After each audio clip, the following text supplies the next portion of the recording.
Hello and welcome once again to Crazy Comics and Stories. It's me, your charming and delightful old Uncle Rat Bastard. And at the other end of the series of tubes and wires that we call the internets is Joe, Crazy Writer. How you doing today, Joe? I'll say I'm all right, but I really just want to go to a comic book store. Well, you can do that right after we're done.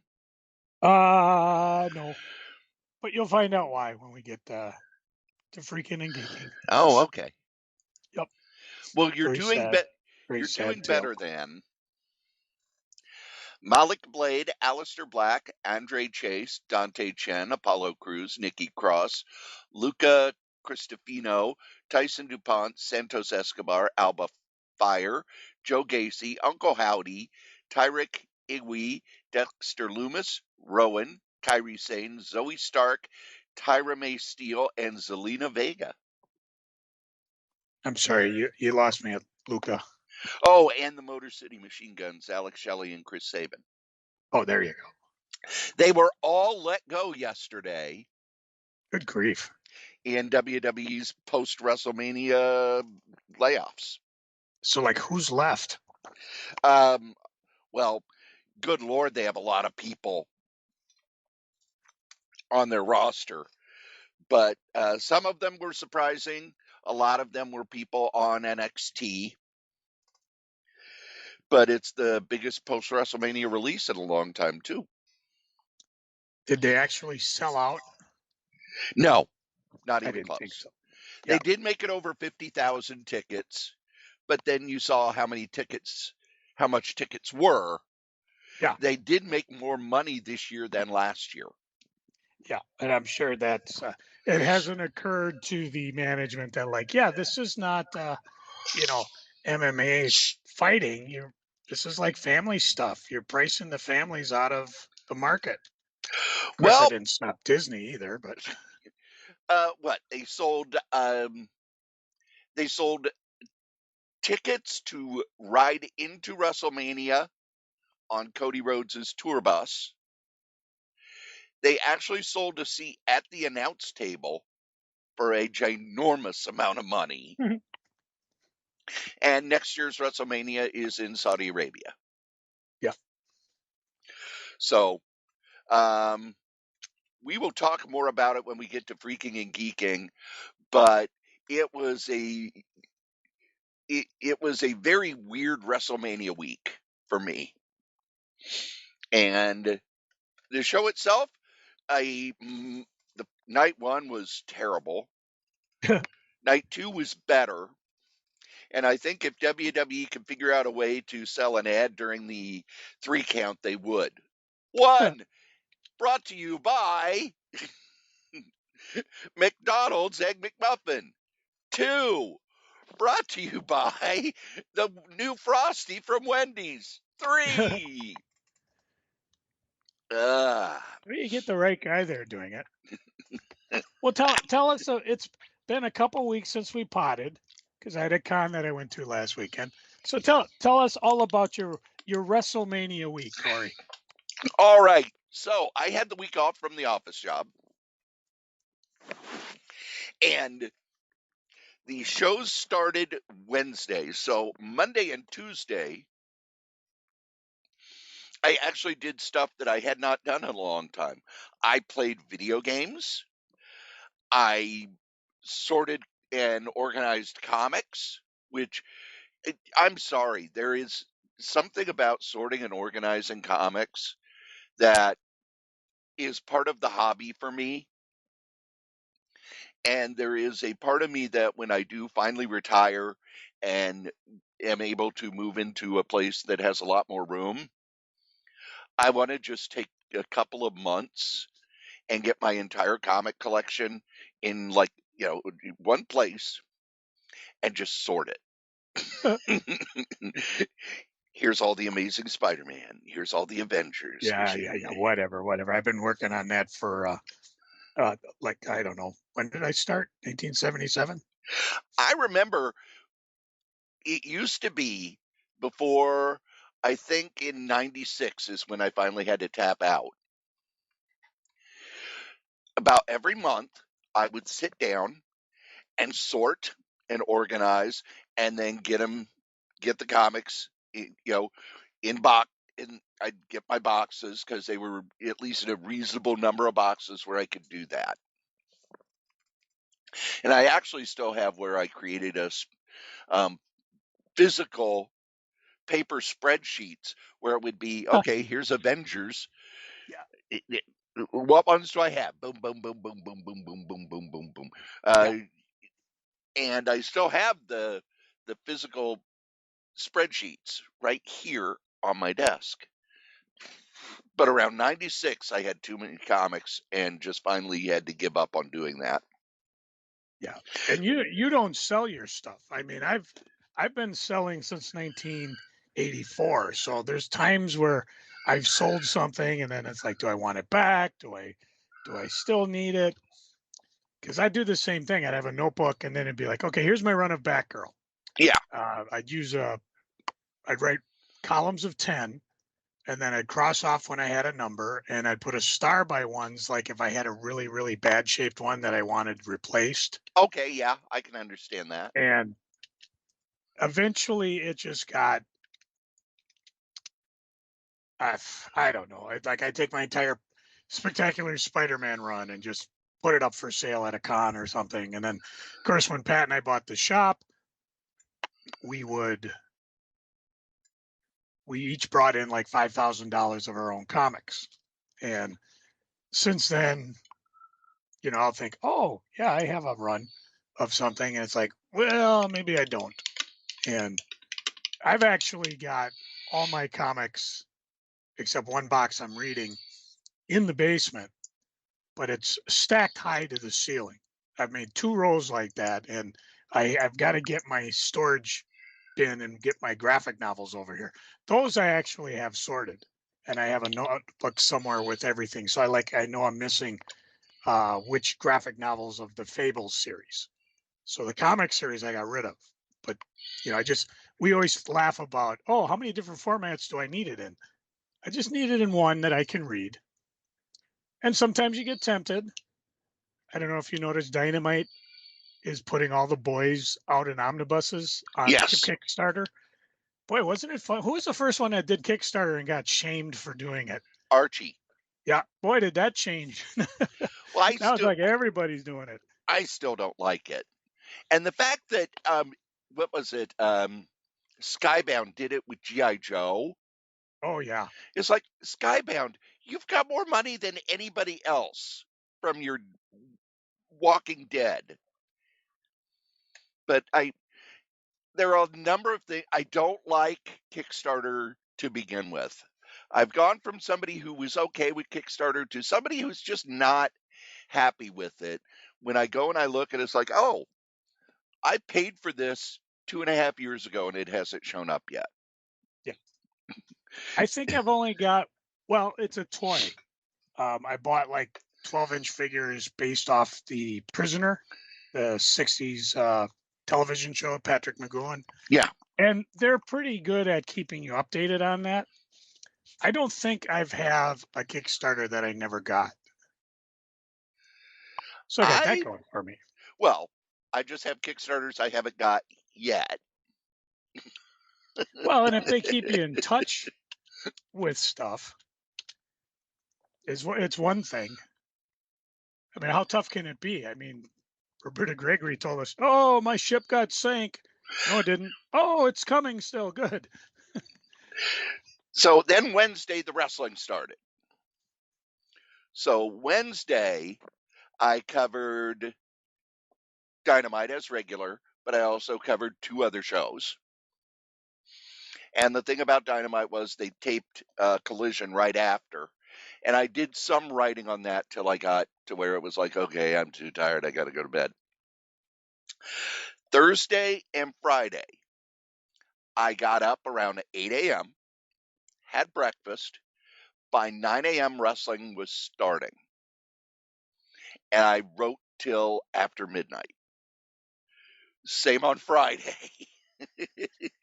And then Saturday, I wrote up a couple of shows that no one had had time to cover.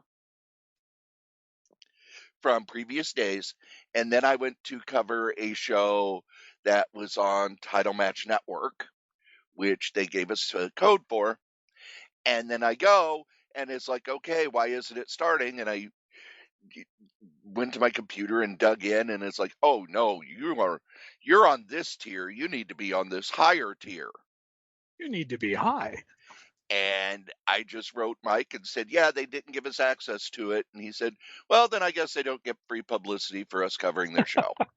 Yeah, Mike's pretty philosophical about this.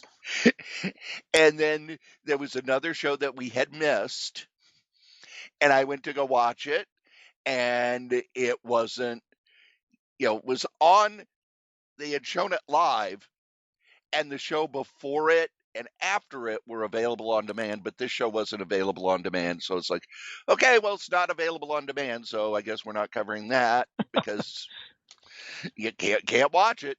So by Saturday mid-afternoon, I was done. Wow. Which was very nice. And the thing that made me happiest, Joe, What's that? I didn't have to cover a single death match. Not a single death match on any of the shows I watched. And I thought back to the first year I'd done coverage for PW Insider. And it was the same wrestling federation. It's called what is it? Now I can't think of it, of course. No, of course. GCW. GCW. Game Changer Wrestling. It used to be Garden City Wrestling till they kind of went global and they tour and everything. And their first shows were all deathmatch shows. And it was a Wrestlemania down in Florida because I remember it was in a parking lot. The show was actually why not? outside in a parking lot. And they were all death matches. All death matches.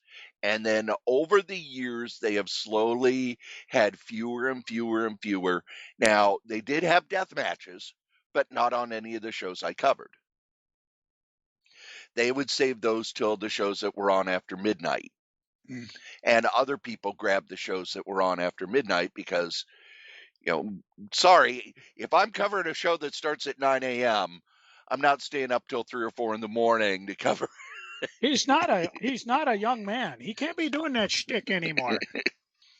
And there were a lot of shows I really enjoyed. My favorite was Maple Leaf Pro, which is a promotion out of Canada. They're right across the border from Detroit and Windsor. They just got a Canadian TV deal, which is a shame because they have not announced how those of us in the U.S. are going to be able to watch their weekly show. But they remind me a lot of the AWA in that it's an athletic-based promotion. The feuds are either the heel did something dastardly that they want revenge for, or they're wrestling for a title, or wrestling for a chance at a title. Not a lot of silliness. Even their no DQ matches are basically just chairs. Chairs and brawling outside the ring and brawling up to the stage and everything like that. And the referee doesn't count. They don't do blood, which made me happy. They got a lot of really good talent on their roster. They have people from the WWWID program, which is this program WWE has where if you're on the indies, WWE has their eye on you and they give you money to go to these different indies to get more training before they bring you in.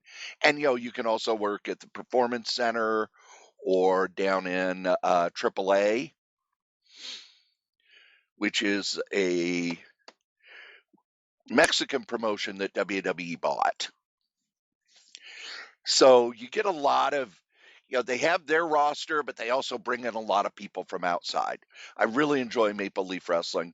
I also love Tokyo Joshi Pro Wrestling, which is a women's Japanese promotion, which very, very Japanese. New Japan Pro Wrestling is very much a Americanized version, Japanese version of American Pro Wrestling that focuses more on combat. Tokyo Joshi is Japanese, which means it's kind of weird. As the show starts, the Go-Go Girls come out and they do a singing and dancing presentation in the ring to welcome you to the show. And usually the first two matches are silly. One of the wrestlers, her gimmick is that she's very sleepy. And she comes to the ring with a pillow. And there are times she will just lay down and fall asleep in the ring. And the other wrestler will go to cover her, but tells the audience to be quiet, tells the referee to be quiet. So she just kind of barely covers her, and the referee will, just 1, 2, and then she'll shift in her sleep to get her shoulder up or something like that. Maybe entertaining. Yeah, it's fun. They wear very frilly, girly gear, and then as the show goes on, it gets more and more serious. To the last three or four matches are usually, what you expect when you see current women's pro wrestling. More athletic, more hard hitting. And then after they're done, everybody comes to the ring to thank the crowd for being there. They pose as a group toward each side of the ring so that the people in the audience could get a picture of all of them. So it's like, okay, we pose, then we all turn to the other side of the ring, then they pose, they turn the other side of the ring, they pose. And it's just a fun presentation that's different enough from a US presentation that I really enjoy it. And then the final thing I watched was the Immortal Clusterfuck. Yep. Which is their version of the Royal Rumble. This year, there were 69 competitors. Wow. Nice. The way that you are eliminated, you can be pinned, you can be thrown over the top, you can leave the building, or you can die.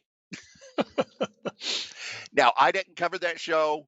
They did start that show with a steel cage death match. And the reason I don't like death matches, and I will get into this when we talk about Spider-Man in a bit. What? Ooh. A death match, it's not wrestling. It's a spot fest where it's, okay, I'm going to take fluorescent tubes and beat you over the head with them.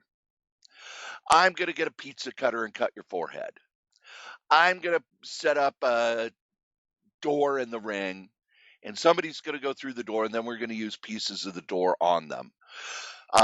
It's just, okay, here's this violent spot. Here's this violent spot. Here's this violent spot until we've used everything in the ring and then somebody gets a pin.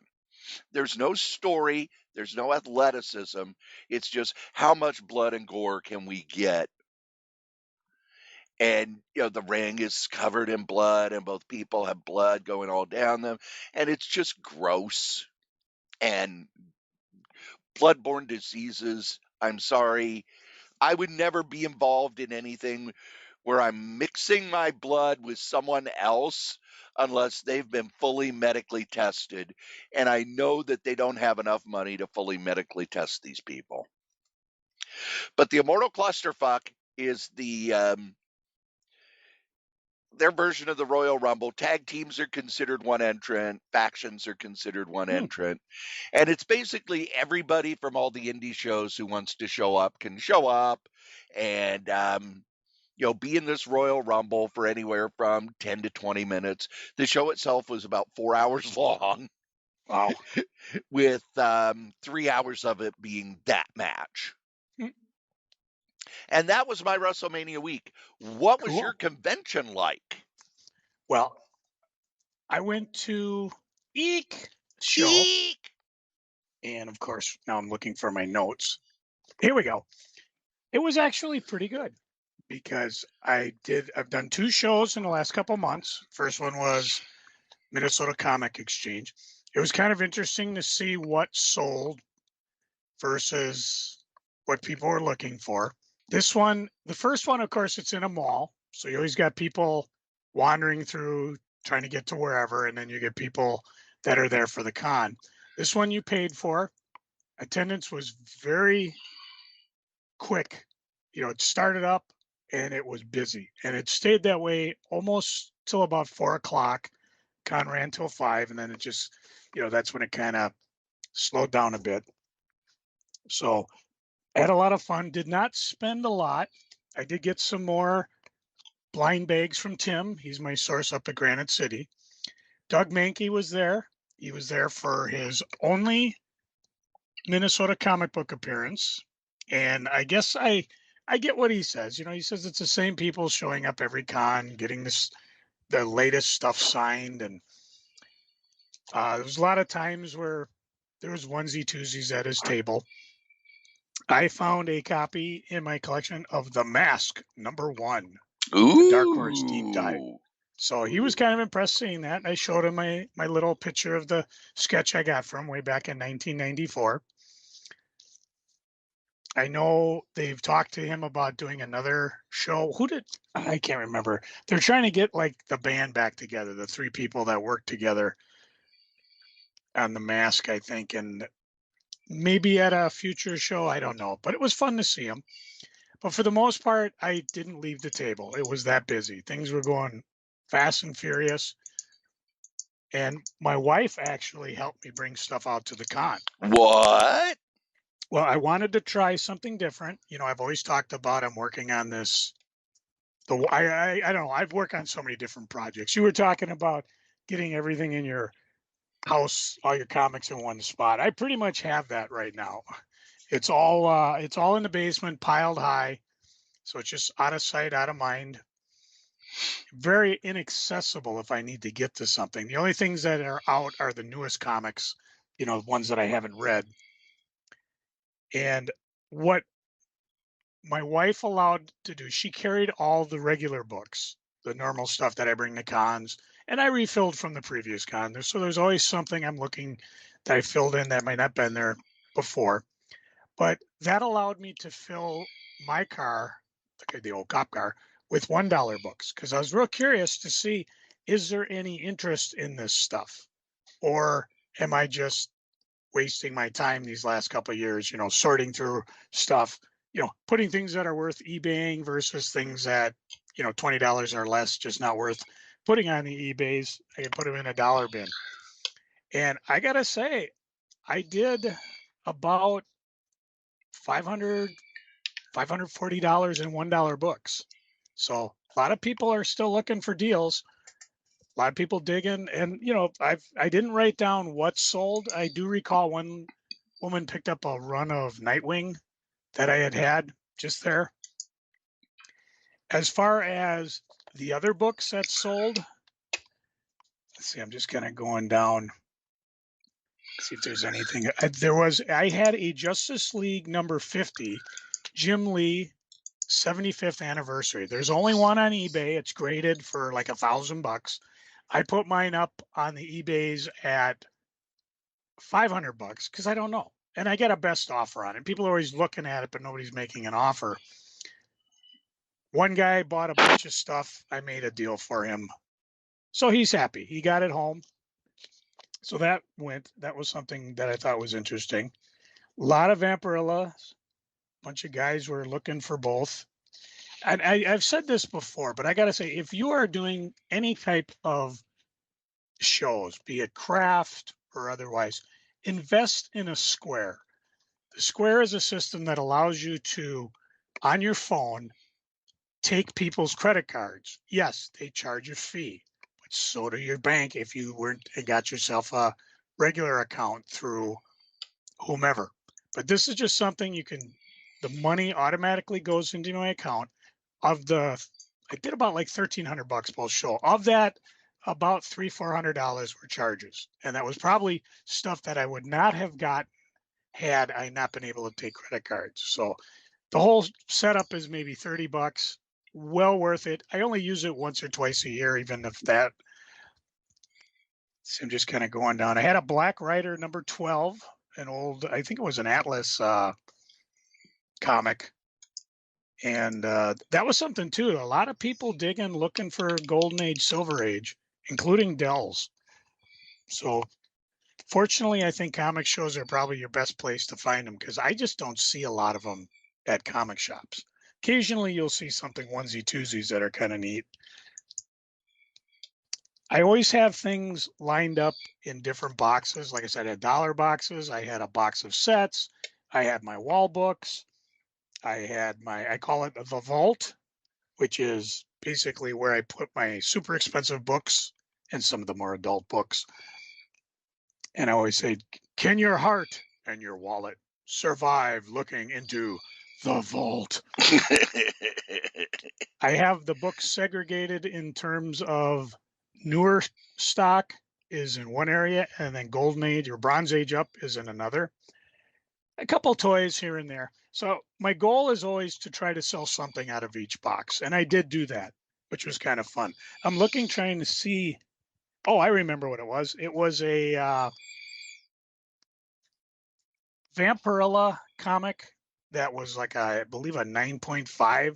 I must have gotten in a trade somewhere because I don't normally buy sealed books, CGC or otherwise, unless, of course, it's autographed.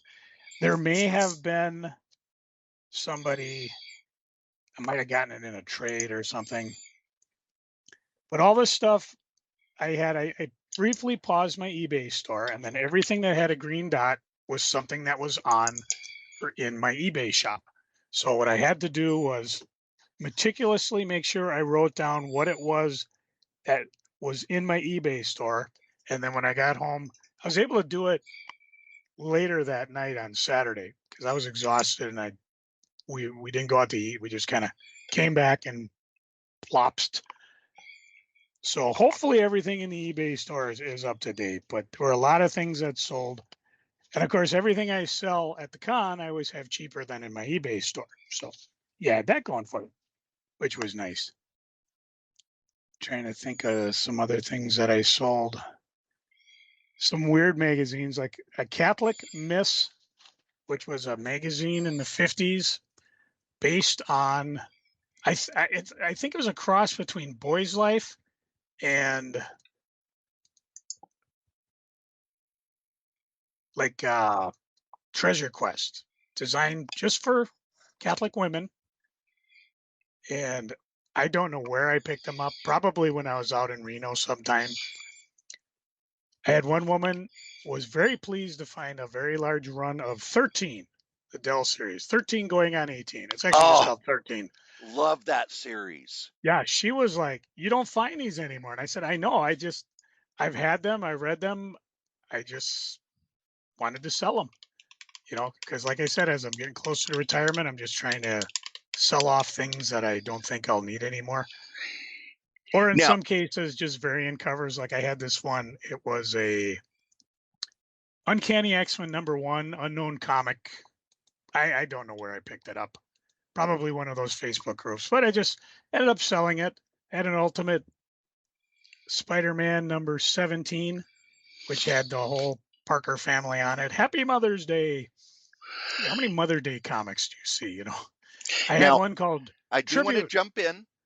13 going on 18. John Stanley, who did the Nancy and Little Lulu at Dell. This was a series he created.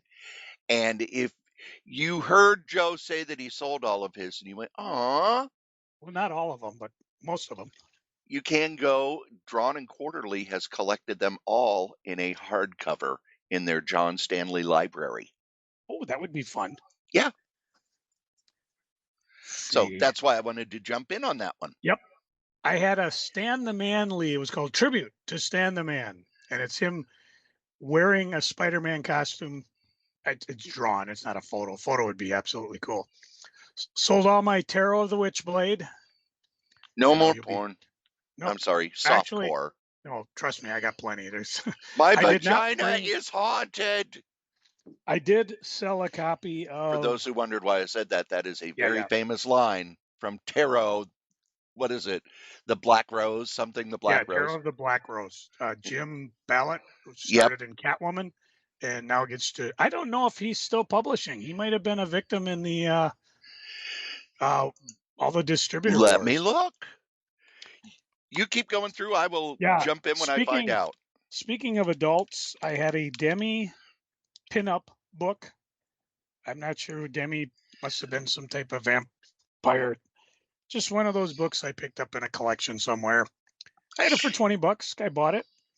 Let's see. book He that is I was- still doing it on his webpage. Okay.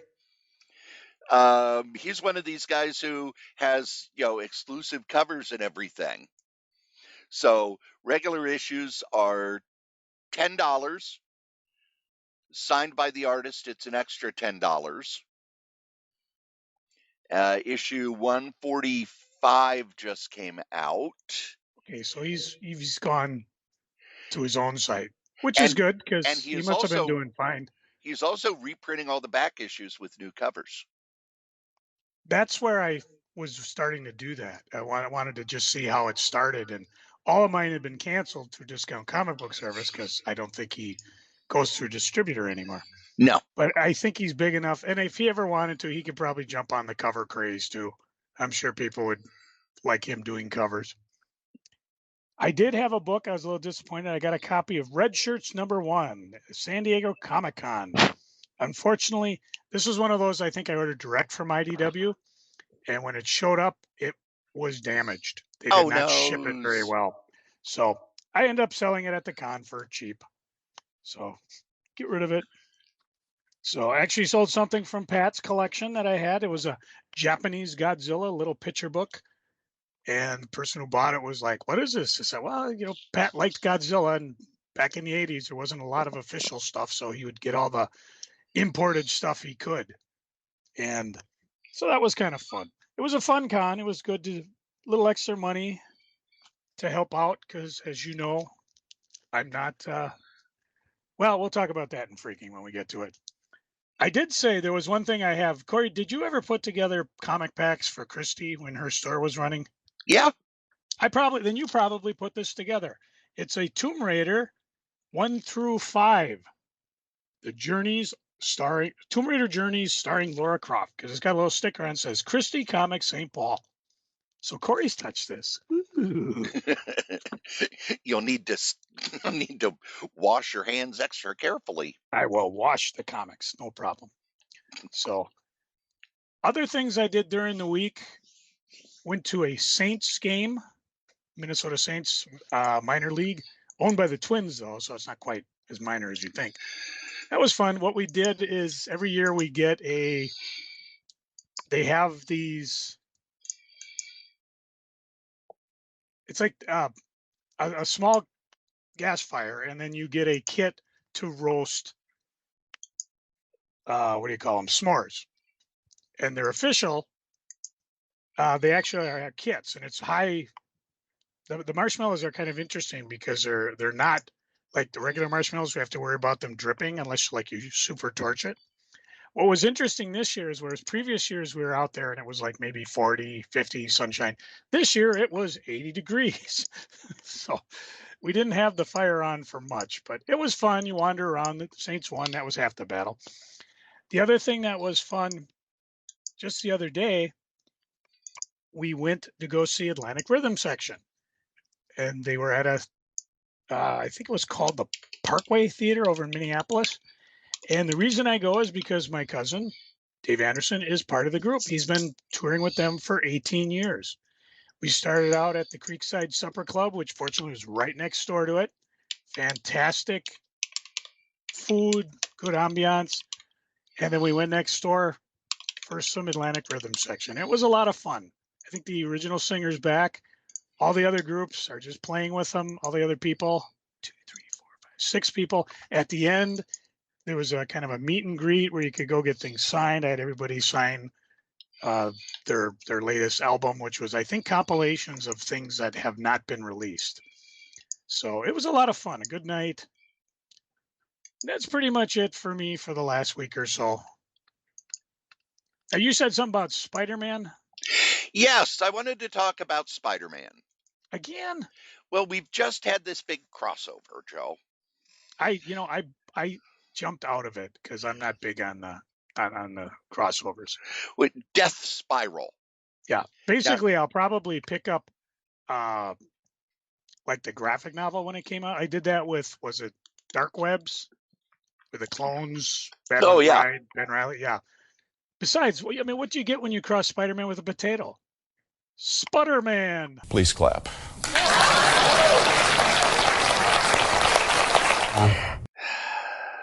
How about did you hear Peter Parker pass his driving test the first time? He's a great parallel Parker. So it's a crossover between An apple and Spider-Man. Cider-Man. It's a crossover between Spider-Man and Venom. I'll be good. And it's the first time Peter Parker has learned that Mary Jane Watson is Venom. Because if you were reading Spider-Man, she when Peter Parker's Spider-Man got knocked into outer space, Yep. the Which was a clone fun series. Ben Riley took over. And he wasn't talking to anybody because he was sure they would be able to figure out that he's, not Peter Parker. So Mary Jane goes over to confront him, and he finds out that she's Venom. And I love the reaction. She's like, I'm Venom now. And he's like, oh, God, it figures. It figures. So she was, why? What do you mean you don't know I'm Venom? So he had to explain all of that. But there's this new serial killer called Spiral that teams up with Carnage, and Spiral, if he kills someone, he has to kill everyone in their family. So it was okay.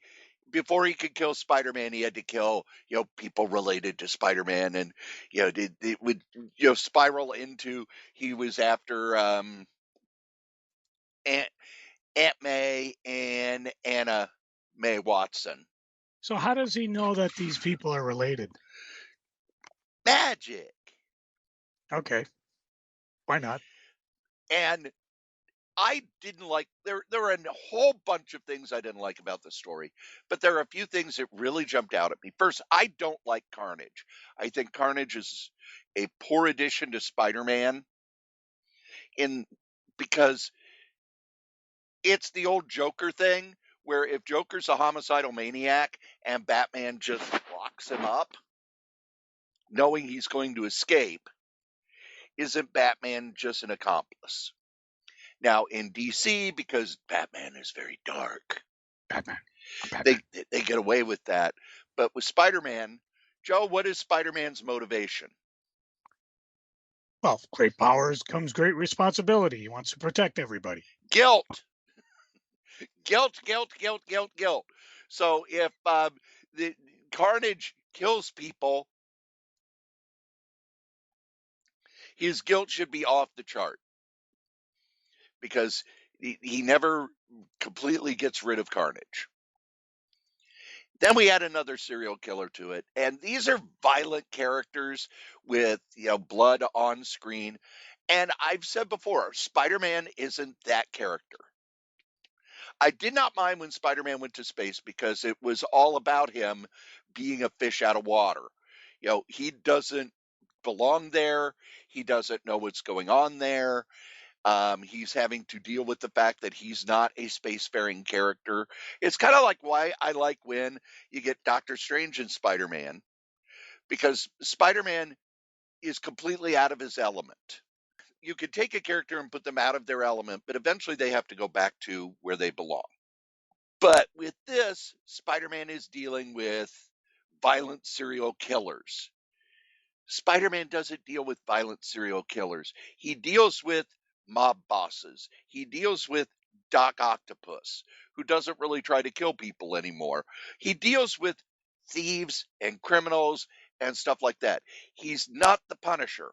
He shouldn't be the Punisher. He shouldn't be involved in stories where people are being ripped limb from limb.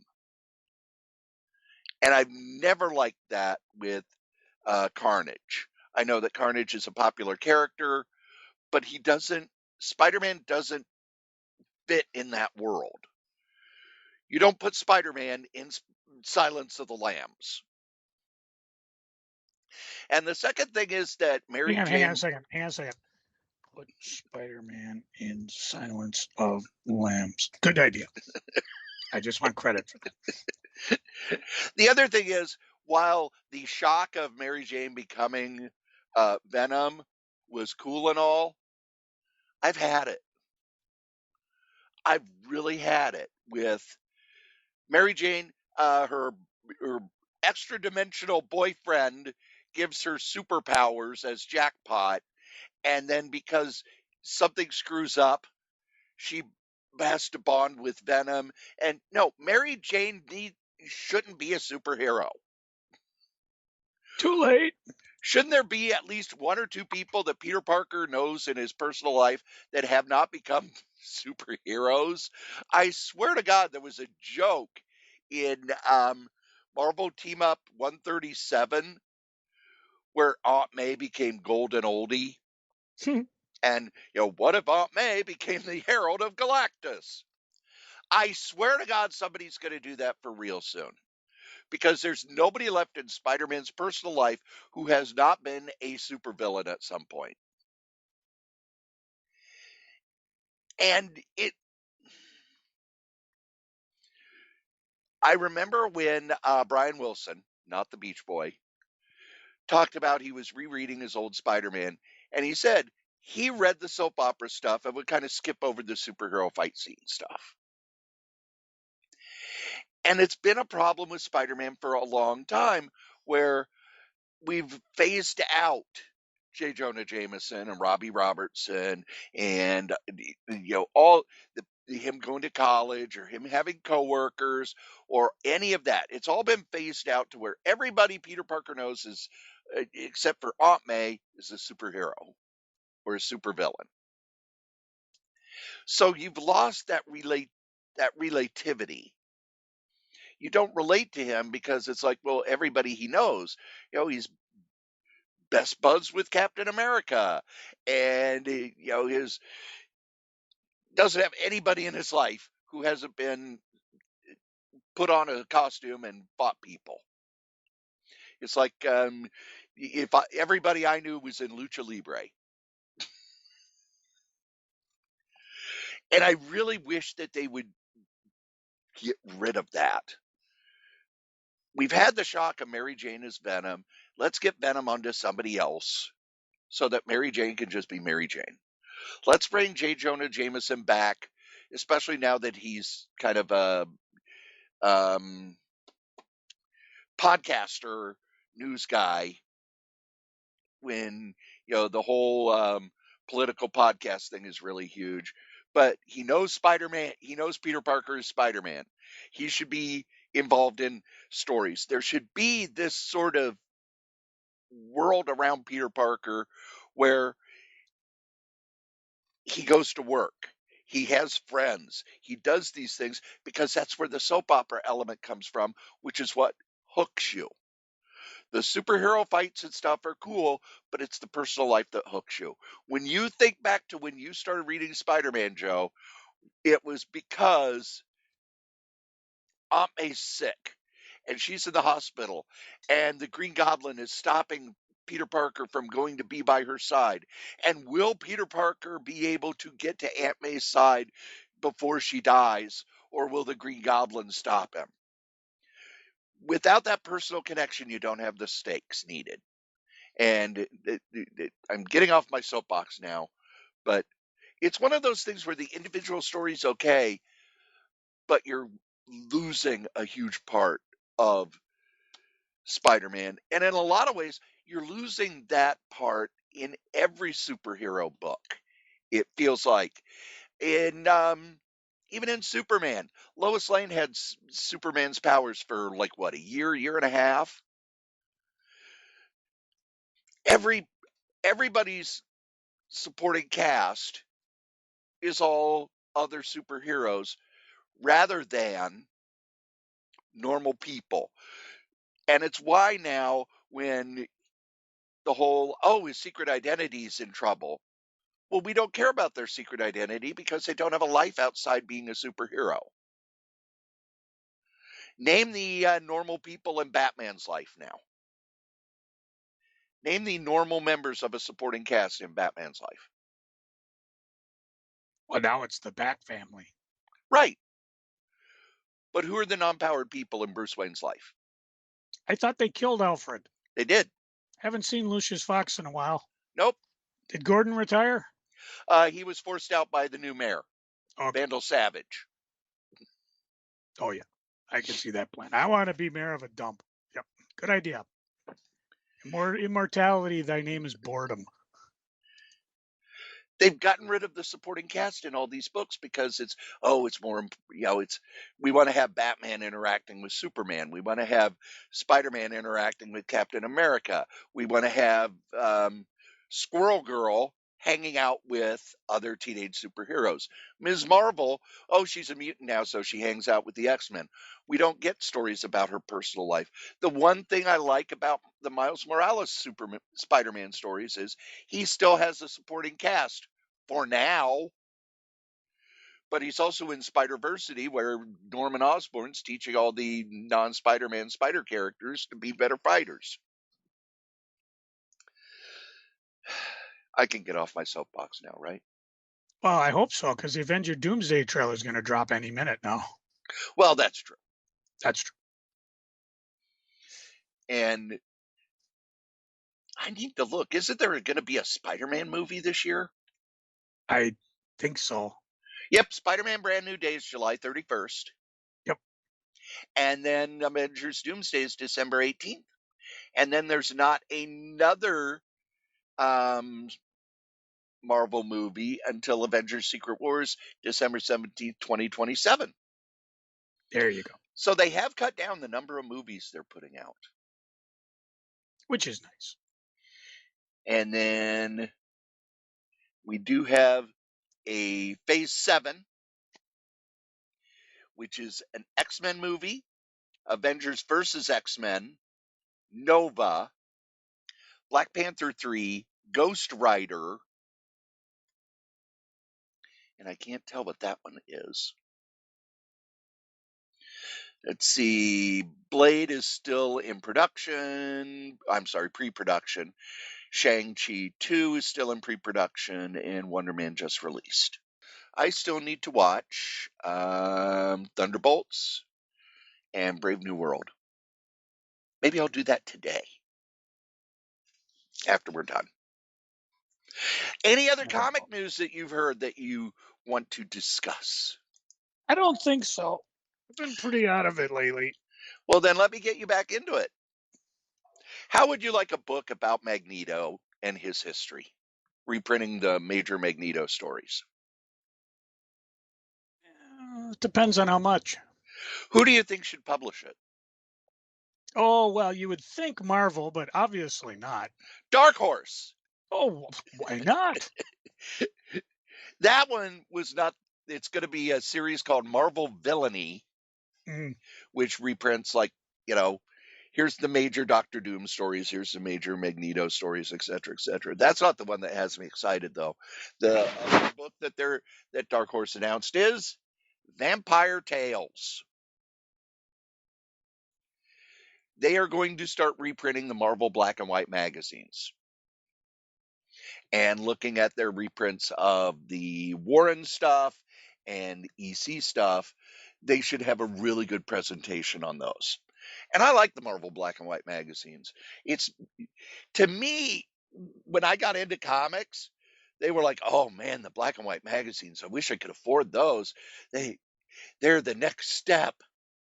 But when you look, they really only lasted, other than Savage Sword of Conan, none of them had very long runs.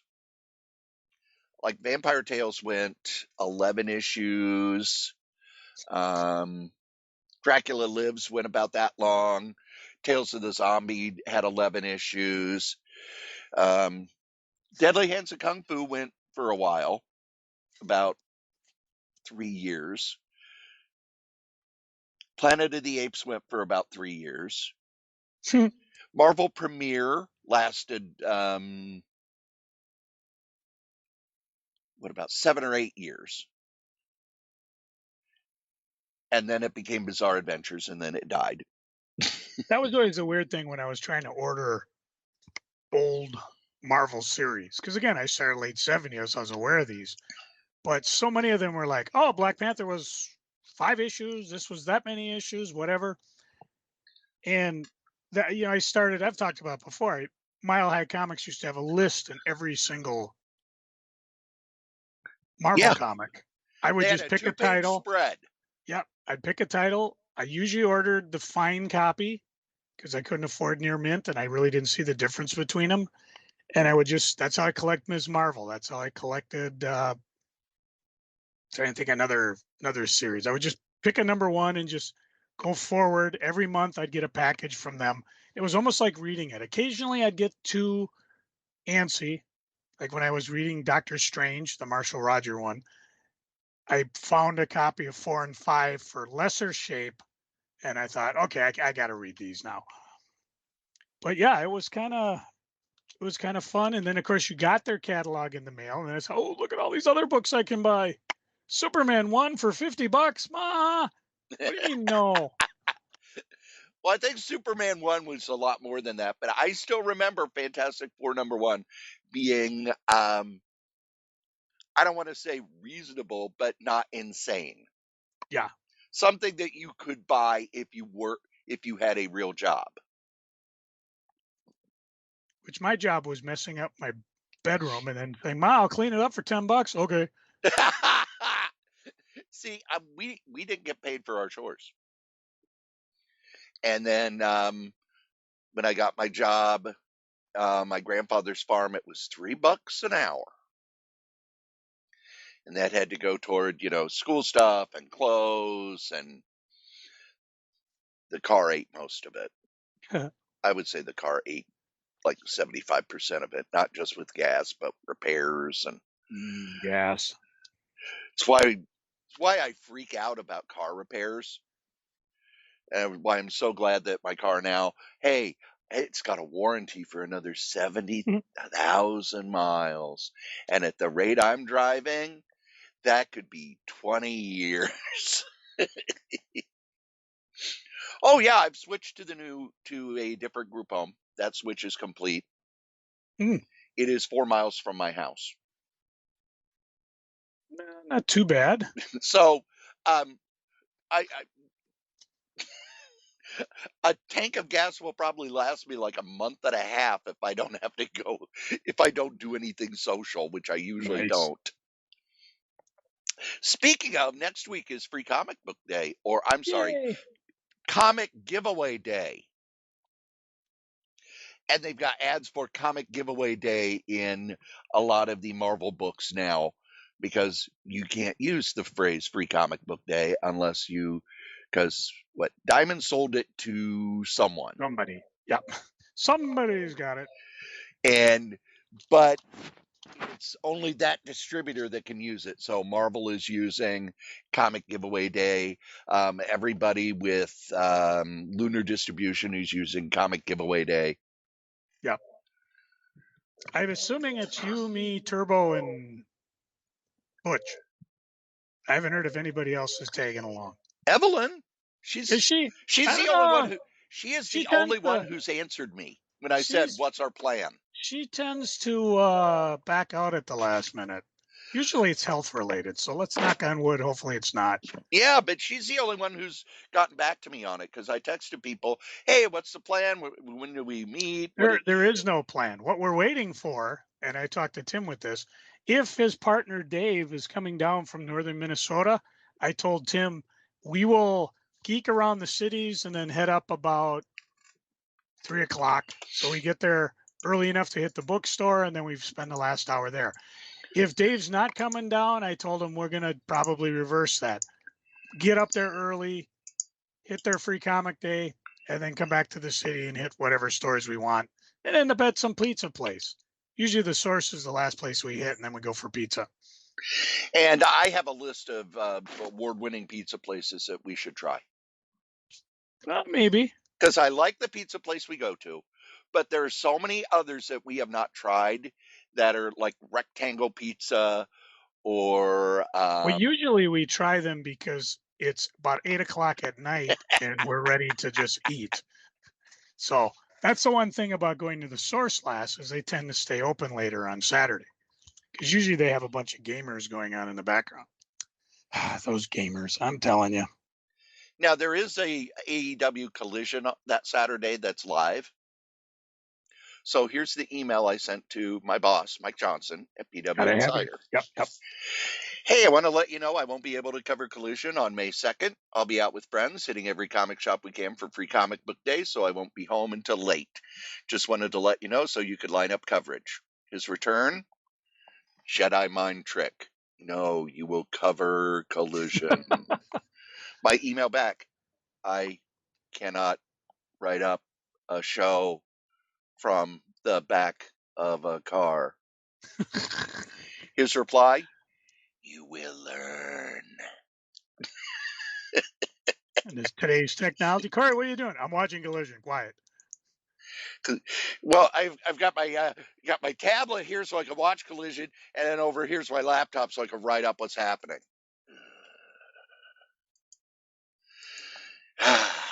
Hey, let's play a game. What's it worth now? World War Hulk Marvel Variant Edition number 3. This is the 1 in 20 John Romita Jr. Retail variant. I have here somebody paid $19.99 for it. What do you think it's worth now? $3.50. Lower. $1.99. Bingo! And that's Holy not counting cats. someone that has one that's in lesser shape for 99 cents plus shipping. So, yeah, sometimes these variants don't hold up very well. The few variants I've bought have always been I put a note in my little spreadsheet, Mm-hmm. and then I check about a year later. And usually I'm able to get them for like $3 or $4. Yeah, Pat and I talked about that before he passed away. Just variant covers, especially Marvel, DC, they don't really hold up very well. And then you get that weird one like that Jim Lee Justice League, JLA 50, the Jim Lee 75th anniversary variant. Don't have any information on it, how rare it was. I sold mine for 300. So,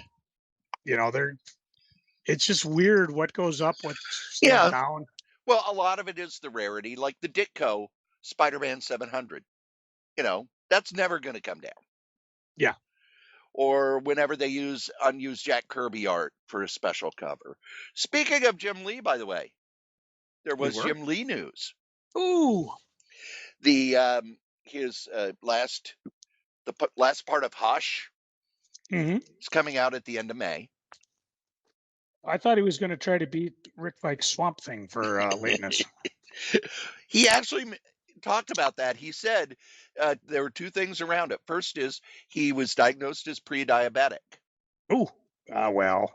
And it was simply because of he would work the office job and then he would stay up late drawing and eating garbage. Yeah, that'll do it over time. And his doctor has put him on, a healthy diet.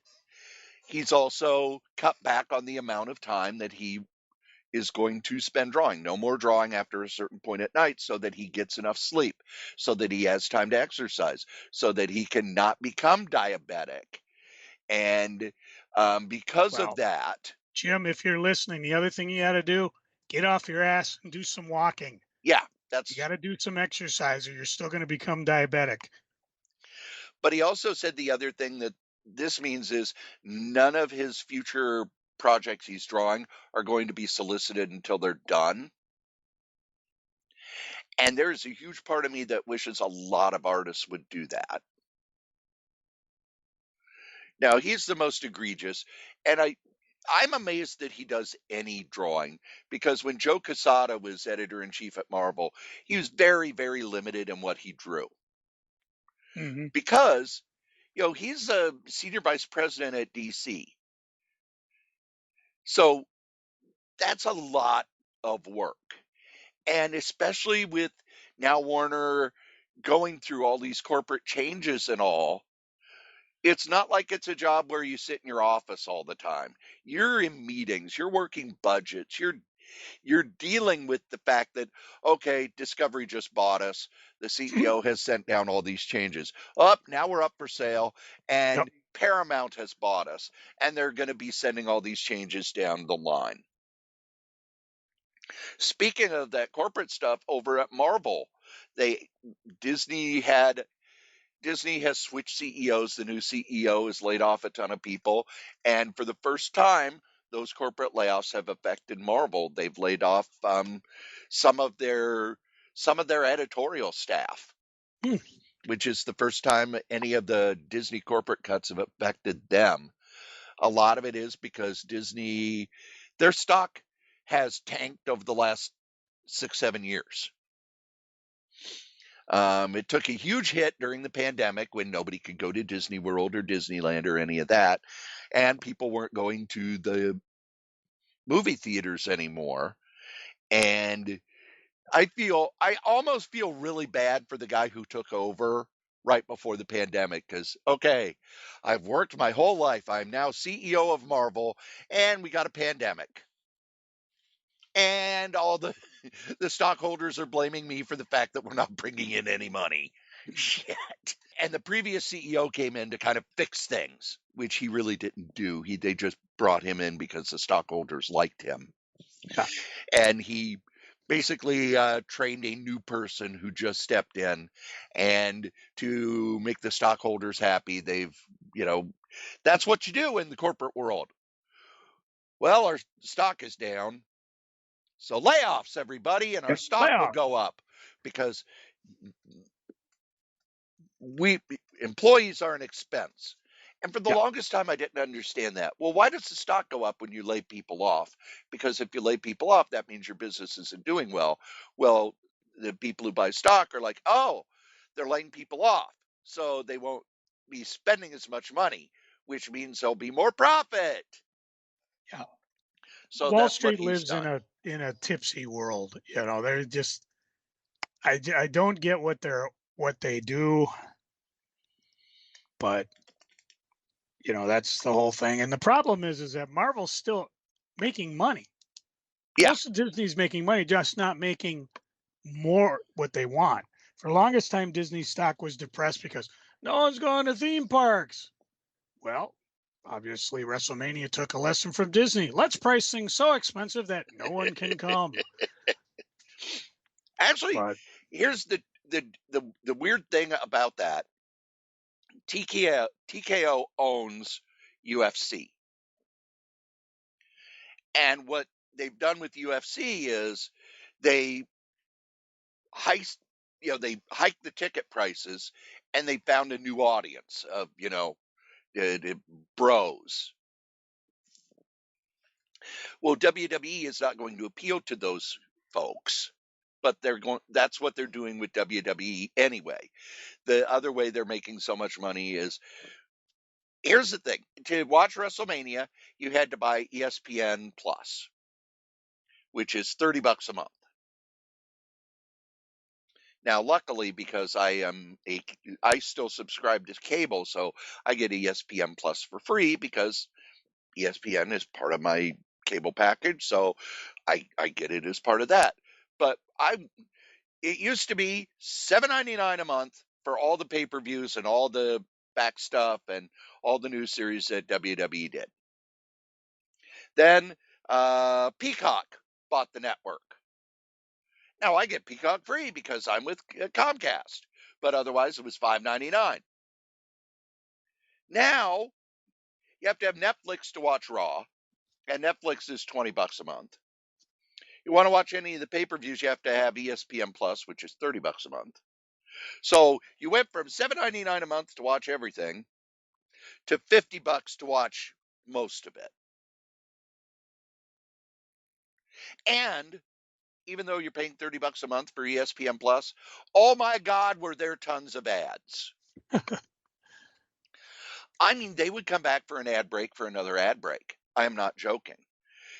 I see online where it's, they added up all the actual wrestling, WrestleMania Night 1, and it was less than an hour. The other thing I was hearing about how the venue wasn't protected, so the wrestlers couldn't get to and from where they were going without being constantly harassed or surrounded by rabid fans. Well, the venue was, the MGM. Yeah, I don't know, whatever their stadium yeah. is, No, but they were in I've the been there. Yeah, MGM hotel and just yeah. had regular hotel security, and that was worthless. Whereas with AEW, and I've seen it with my own eyes because when the pay-per-view was here, you're pressed, so you kind of you're not backstage, but you're allowed in certain areas. I mean, when the wrestlers would leave the locker room or whatever, they had security with them, and they went to a after party venue that had security. Um, the one thing I remember seeing that I found really interesting is, as I'm going to the press conference, I saw Ruby Soho, 4 security guards with her, 2 behind, 2 in front, walking with her because there were still people leaving the arena. From what I hear about WWE, it was okay, figure out how to get back to the MGM Grand Hotel. Now, when Vince McMahon did WrestleMania, and I'm not saying Vince McMahon is a good person because he's not, but he did know, okay, we're renting out this hotel. We're keeping it a secret. We're going to have Atlas security there. We're going to have a bus that brings everybody from the hotel to the venue. We're going to have meals in the venue. We're going to have the hotel completely locked down. That's why whenever anybody acted out at WrestleMania and a story would get out that, oh, Rhino and his wife had a fight in the lobby and blah, blah, blah, blah, blah, and Rhino was fired the next day. I want this to be quiet. I don't want anybody to know that the wrestlers are there. I don't want police to have to come. I don't want any big parties that cause chaos. Nope. We want this to be smooth. Now, when they go overseas, they do all stay in the same hotel with the security and all of that. But I guess at Mania, they didn't even rent the hotel until 2 weeks before. Had some good thinking, guys. It was crazy. And some of the stories that they were telling about wrestlers, I remember hearing those stories in the 80s about comic creators. Like, one of the wrestlers talked about how he was in the bathroom in the stall and somebody like shoved paper under the stall to get an autograph. They did that to Alan Moore in 85 at San Diego, which freaked him out. And I don't know if it's because WWE has become much more nerd focused, or if I don't know what's going on, but it used to be that people would not mob celebrities like that. And you've talked about in the past where, you're in TSA, you get famous people going through all the time. And you're told, don't bother them, treat them like regular people, don't ask for autographs, etc., etc. But anymore, it seems like people think that celebrities are their pals, or celebrities owe them something. Well, I bought a ticket to your movie, you owe me a photo and an autograph. Nobody owes you a goddamn thing. You paid your money, you saw the movie. There are people at Comic Cons who will charge for autographs. Deal with it. That's their job. Now, there are a lot of them who the autograph money goes to a charity. I forget who it was recently who, I give out 5 free autographs. Anything after that, it's $5 a piece, and everything goes to the Hero Initiative or to this charity or that charity or that charity. But Adam Hughes talks about how, he would do a sketch for somebody and he would see it on eBay by the end of the day. Wrestling's like that. I guess movies are like that. I'm just as starstruck as anybody else. But when I worked at the movie theater back when this podcast started, we had celebrities come to the movies. Sold Brett Favre a movie ticket, didn't ask him a damn thing. Prince would come in after midnight to watch the Michael Jackson movie, didn't ask him a goddamn thing. Other celebrities would, buy their tickets or their popcorn or whatever. And it's like, here you go. They don't owe you anything. At most, you should say, I really liked you in this. And just leave them alone. They have a life. And if you see me out in the world, leave me alone because I'm scared. Take his hand, get him some beer, get him home in bed. We don't want Cory overstimulated. More pie than beer anymore. Yeah, that's true. He's an old man. He can't handle his pie. Or a diet soda. So now you're talking. You know who you should be bothering by giving them your money? Oh, a guy who refills the toilet paper stalls at various rest areas across the nation? No, these guys, our sponsors. Our newest sponsor is NordVPN. Let's be honest, if you're out on the internet, you need a VPN to protect you. There's all sorts of things going on the internet where people can track you. You could accidentally download a keylogger, all sorts of things. NordVPN gives the best security possible. It has a password manager which generates complex passwords, syncs across all your devices, stores your notes and credit card information. It also gives you 10 gigabytes of private cloud storage, secure files that backs up your data automatically. But the main thing it gives you is peace of mind. It gives you peace of mind when you're out on the internet, when you're streaming, when you're playing games, when you're listening to podcasts like this one. It gives you safety anywhere at any time. It protects your online activity. You get full access to all content. And if you use the link go.nordvpn.net sh3ku, it'll take you to where you could get a great deal for a 1-month plan, a 2-year plan, a 1-year plan. They are our newest sponsor. We're happy to have them. And if you would like to sponsor something here at any of the podcasts on the Solitaire Rose Network, you can. Just email me, solitairerosenetwork@gmail.com. Thanks. And Joe? Don't even ask. You don't have a retro review? You kidding? I'm busy digging through old Superman comics. And by old, I mean 1994. Well, I have a comic here from 1965. Ooh. From National Periodical Publications. You could a yearly subscription in the U.S. is 70 cents because it's bi-monthly. Nice. And let's see here. The editor was Murray Boltonoff. Second-class postage paid at New York, New York, and additional mailing offices under the Act of March 3rd, 1879. The Adventures of Bob Hope, number 95. Woohoo! Joe, do you know what the Adventures of Bob Hope, number 95 is famous for? Having Bob Hope at the time, he was 95, I believe. Is it a bird? Is it a plane? No, it's that swinging teen, Super Hip. He really flies. I think my head hurts. So Bob Hope and Super Hip are on the cover. Bob Hope is singing, and we see the Frankenstein monster, Dracula, a bat, and a woman who looks like a vampire, and a werewolf. They're listening to an album, The Monkey. These are your friends? Eek, they're creeps.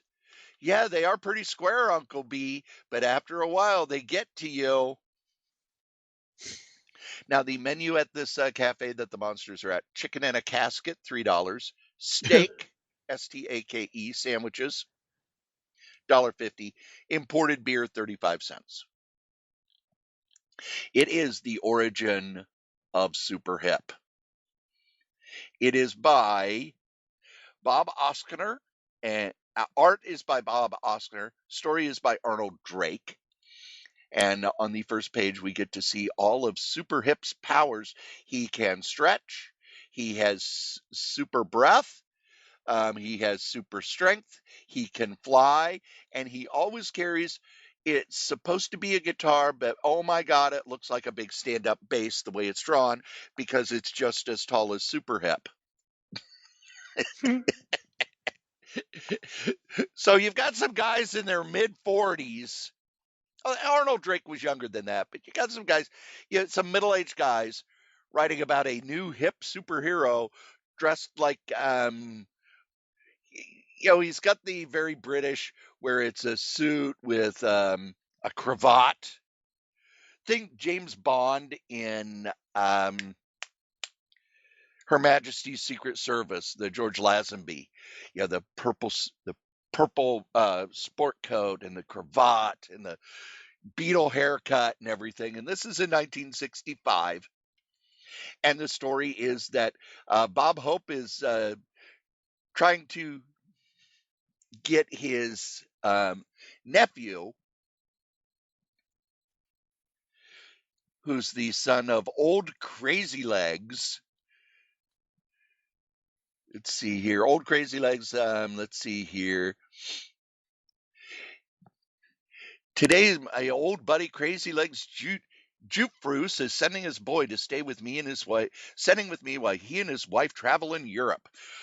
He's 16. His father was one of the best halfbacks that my college ever had. He still holds the school record. He completed 27 passes in one game. Wow, is he Ed Bundy? And he shows up, and he's very much a I am Tad Walder Jutefroos, and I prefer to call my father by his proper name and status, Jasper J. Jutefroos, founder and president of Jutefroos's Fruit Juices. He's again. Founder and president of Jutefroos's Fruit Juices. And he is not an athletic person. He collects butterflies. I find most public displays of humor to be vulgar and uncouth. We also have Bob Hope's talking dog in the story. And, the kid is just not very good at anything. Yeah, he carries an umbrella. He wears, let's see, look at him, not a cloud in the sky, but old Daredevil has rubbers and an umbrella. The kids at his new school spot him. Now, oh no. So the kids all think he's a nerd, and he gets madder and madder and madder. His first teacher is Miss Ghastly, Beverly Ghastly, biology instructor, and your homeroom teacher. You must be the new student. The cleaning woman got a little careless with Herman here. It's a skeleton. And he lost a limb. I'm repairing it. Would you lend me a hand? But you've already got an arm. So he's scared of everything. We have a biker gang show up for some reason. Well, what have we have? Well, what have we here, fellow swingers of room 302? That handsome, skinny fellow I recognize. But who's the creep on the ladder? So they mock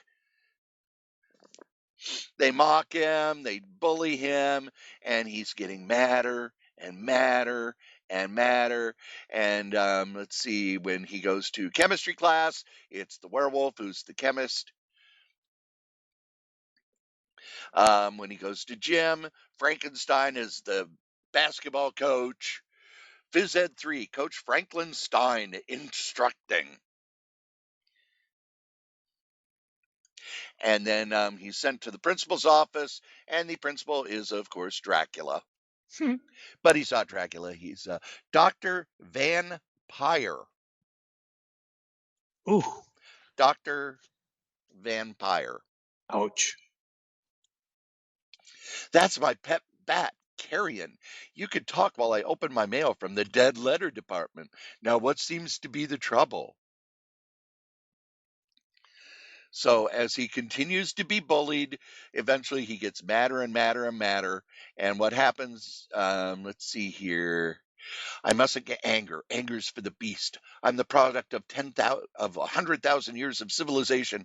I mustn't get angry. I mustn't. I'm not angry. I'm full of rage inside, but I'm not angry. My hands are trembling. My vision is blurred. My head is pounding, but I'm not angry. Good grief, what's happening to me? I'm whirling around, getting dizzier by the moment. I feel a cry tearing out of my throat. Manga, zanga, banga, zoom, zazay! Wow, that's hip. Another moment of whirling fury passes, and then the trembling figure of Tadwaller suddenly changes. Yes, world, I'm here, the boy you've been waiting for since forever, since the Beatles had their last haircut, since parents dug teenagers, since dancing was for people. I, the patron saint of all swingers, the mortal enemy of every super square, with my with my war cry, down with Lawrence Welk. What's real sad, the big hang up is that I'm the largest square in town, occupies my body from 9 to 5. I don't swing at all unless he gets real angry and tries to bury it.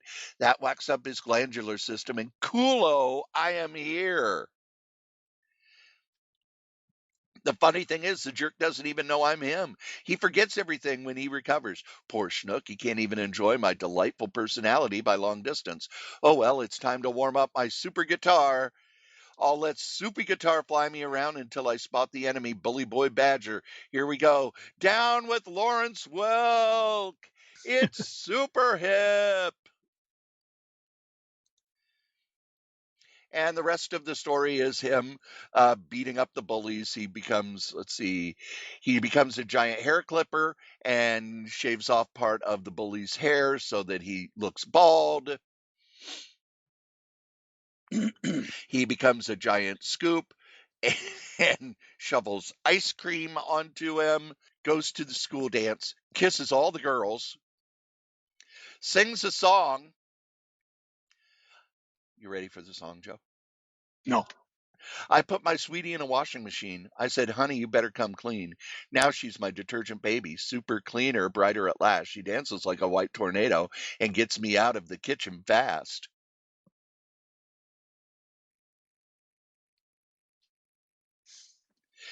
He makes all the monster teachers dance. And then he turns into a giant vacuum cleaner, sucks up the last of the bullies, dumps them in a garbage can, and returns to being Tadwaller. I tell you, that super hip was sensational. Black, he sounds so repulsive to me as that sandwich you're eating. I live to stamp out his kind of brutishness. The day you stamp out super hip bleh. The day you stamp out super hip, Cadillacs will come in crackerjack boxes. What the deuce am I doing with the guitar string in my pocket? I play the zither, and the remains of a giant ice cream on my trouser cuffs. What in the name of Beethoven is going on here? Something like strange, that's for sure. If you want to see more of Bob's honorary nephew and that disgusting swinger super hip, just send us the word, man. Now, Cory, this is actually a good reference book for you, so you can become hip, get out of your compound, and maybe go swing and meet some women. So I would do everything there word for word, and you'll be hip in no time. Down with Lawrence Welk. Yeah. Sadly, this did not save the Bob Hope comic. But this was very much the sales on the Bob Hope comic were dropping pretty fast.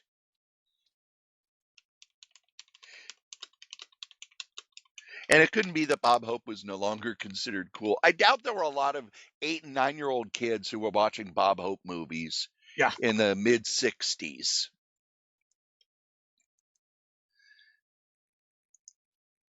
So I want to see how much longer it lasted. I thought 108. Lasted until 1968 and 109 issues. Oh, So I it was off by one. really only lasted about 20 issues, about 10 issues after this.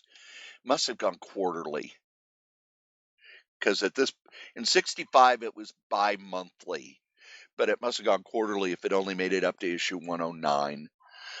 There were some actual Neil Adams issues in with the super hip stories, believe it or not.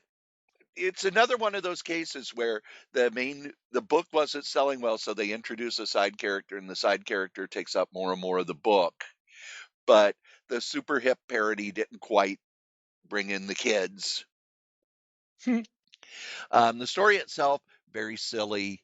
There are a few good gags here and there, but for the most part, it's, you know, it spends way too long getting to where he becomes super hip. Then super hip has any power you can think of. And it reminds me a lot of the Hanna-Barbera, not the Hanna-Barbera, the Croft Super Show heroes who, like with Electro Woman and Dyna Girl, whatever new power they had at the beginning of the show was the power they needed to get rid of the bad guy. So it's very much we can just do whatever we want. I imagine back at that time, it was very much wince inducing for people, whereas now it's just super campy. But, you look at it and it's very much a case of older people trying to figure out what was going on with youth culture. It would be like if I wanted to do a story about, cool kids. What are the kids into now? How you doing, fellow kids? On a buy, bar, ignore? This is an ignore. It's not very good. I wonder if it's worth anything. There was a point where there were people trying to put together super hip collections because it actually did sell decently as a back issue. I'm going to look. Adventures of Bob Hope, 95. There we go. eBay. Okay, here's a slabbed one at 9.6, $885. Yeah. I think these are the type where the better the shape is, the more expensive they are. And finding them in that good of shape is exceedingly rare. Now, here's one in very good shape. It's slabbed at a 3.0. It's $9.95. And then here's a raw one that looks like it's in very good for 22 bucks. So I like this. Excellent condition, no issues, mint condition in my opinion. Then you look at it, it's like, oh my gosh, you can see all the spine is completely cracked. There's discoloration around the spine. There's wear around the entire cover. No pieces miss. Well, no, at the bottom there's a place where it looks like the part of the cover is chipped, and there's chipping on the top. In mint condition, in my opinion. Yeah, there's a big fold through the Bob Hope logo. Yeah, I'm not going to listen to your opinion, buddy. Where did you get it from? I got it from a box of comics that I'd bought years and years and years ago. One of those where it's like, okay, we were God, where were it was either a free comic book day or a day after Black Friday, where I was digging through a bargain bin because it was raw. It had the top third of the cover off, which was probably why it was in a bargain bin. So it was worthless, but it was fun to read. Yeah. Not in a way where I would go, wow, this was a good comic, but in a, wow, this really showed that nobody at DC understood anybody under the age of 20. And now it's time for Joe's favorite part of the show. Oh, yeah. Oh, yeah. What's in the bag? By the way, All I right. do need to tell you, I went to I stopped at the Speedway on the way home Mm-hmm. and grabbed a donut and a couple of things, and I brought it up, and the donuts were in a box, so I put the box on the counter, and the guy ringing me up said, "What's in the box?" What's in the box? What's in the box? He didn't say it that way. He said, "What's in the box?" And I said, "Gwyneth Paltrow's head." And he was like, "You're the first person to get that joke." Awesome. Well, I'm going to do a twofer today. Ooh, you must Yeah. have a lot of extras. Oh, I got a whole short box full of these things. But since I did not get a copy of Daredevil #1, I have 2 True Believer blind bags of Daredevil. Ooh. Now, the big thing on this one is I think there's a lot of blind bags, a lot of blind bag exclusives. And the big one that everybody's looking for is apparently there is a Punisher sketch cover in one of these. Whether it is or not, I don't know. I already know one person I'd probably sell it to or offer to. All right, this one's easy to cut. I open it up. Justice is blind. The new Daredevil era from Stephanie Phillips and Lee Garrett begins here. That's the other reason I wanted to open it, because I didn't get a Daredevil #1. Oh, that's actually just the cover of it. There's actually a paper cover on top of the Daredevil. So I'm going to crank up the old eBays here. Daredevil #1 blind bag.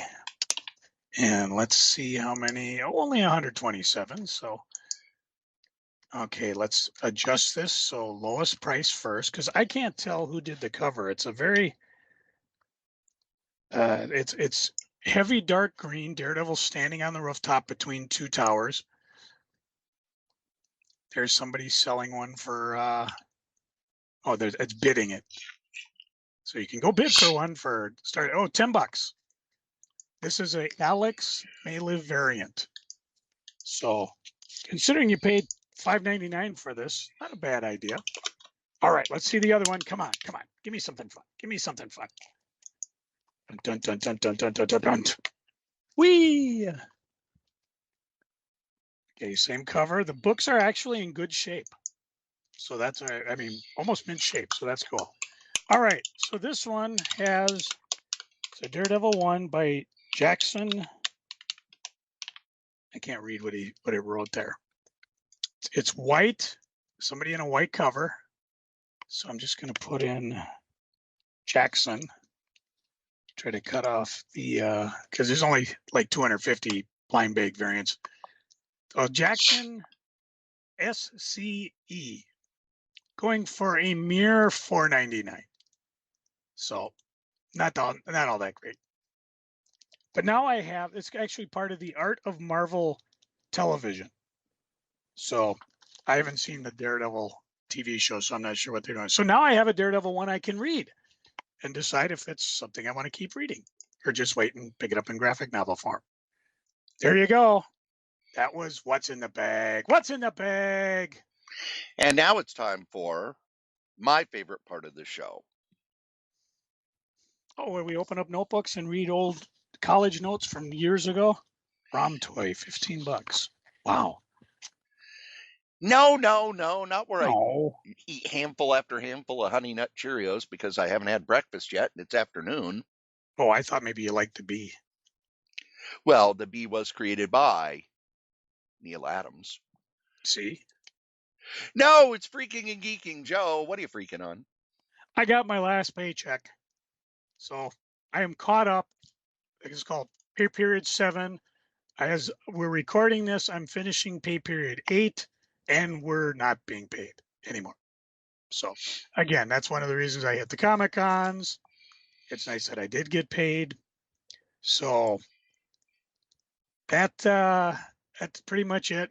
As of this recording, we're still shut down. You know, the guys that are shutting us down are, they got paid. They got a 2-week vacation paid, I'm pretty sure. But us people in Homeland Security, again, like I ranted before, we're perfect because we're largely out of sight, out of mind, unless you happen to go to the airport. So we'll see what happens once people stop getting paid again. So far this fiscal year, starting October 1st, we've been shut down more than we've been open. So, and I know there are some of you mutton heads that are perfectly happy with that. I got 2 words for you. You can imagine what they are. I'm not sure if this is a freaking or geeking. Cory, I got my surgery date down.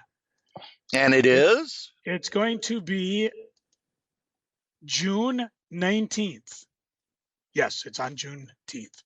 So you stuck with me for a few more weeks. And after that, I just started reading. I got a whole list of stuff that I got to deal with here. I'm trying to figure out. Some of it's paperwork for work. Some of it is I got a copious notes from the surgeon along with videos to go along with it. Chris has been making a list of things that we're looking to buy. Some of them are, different vitamins.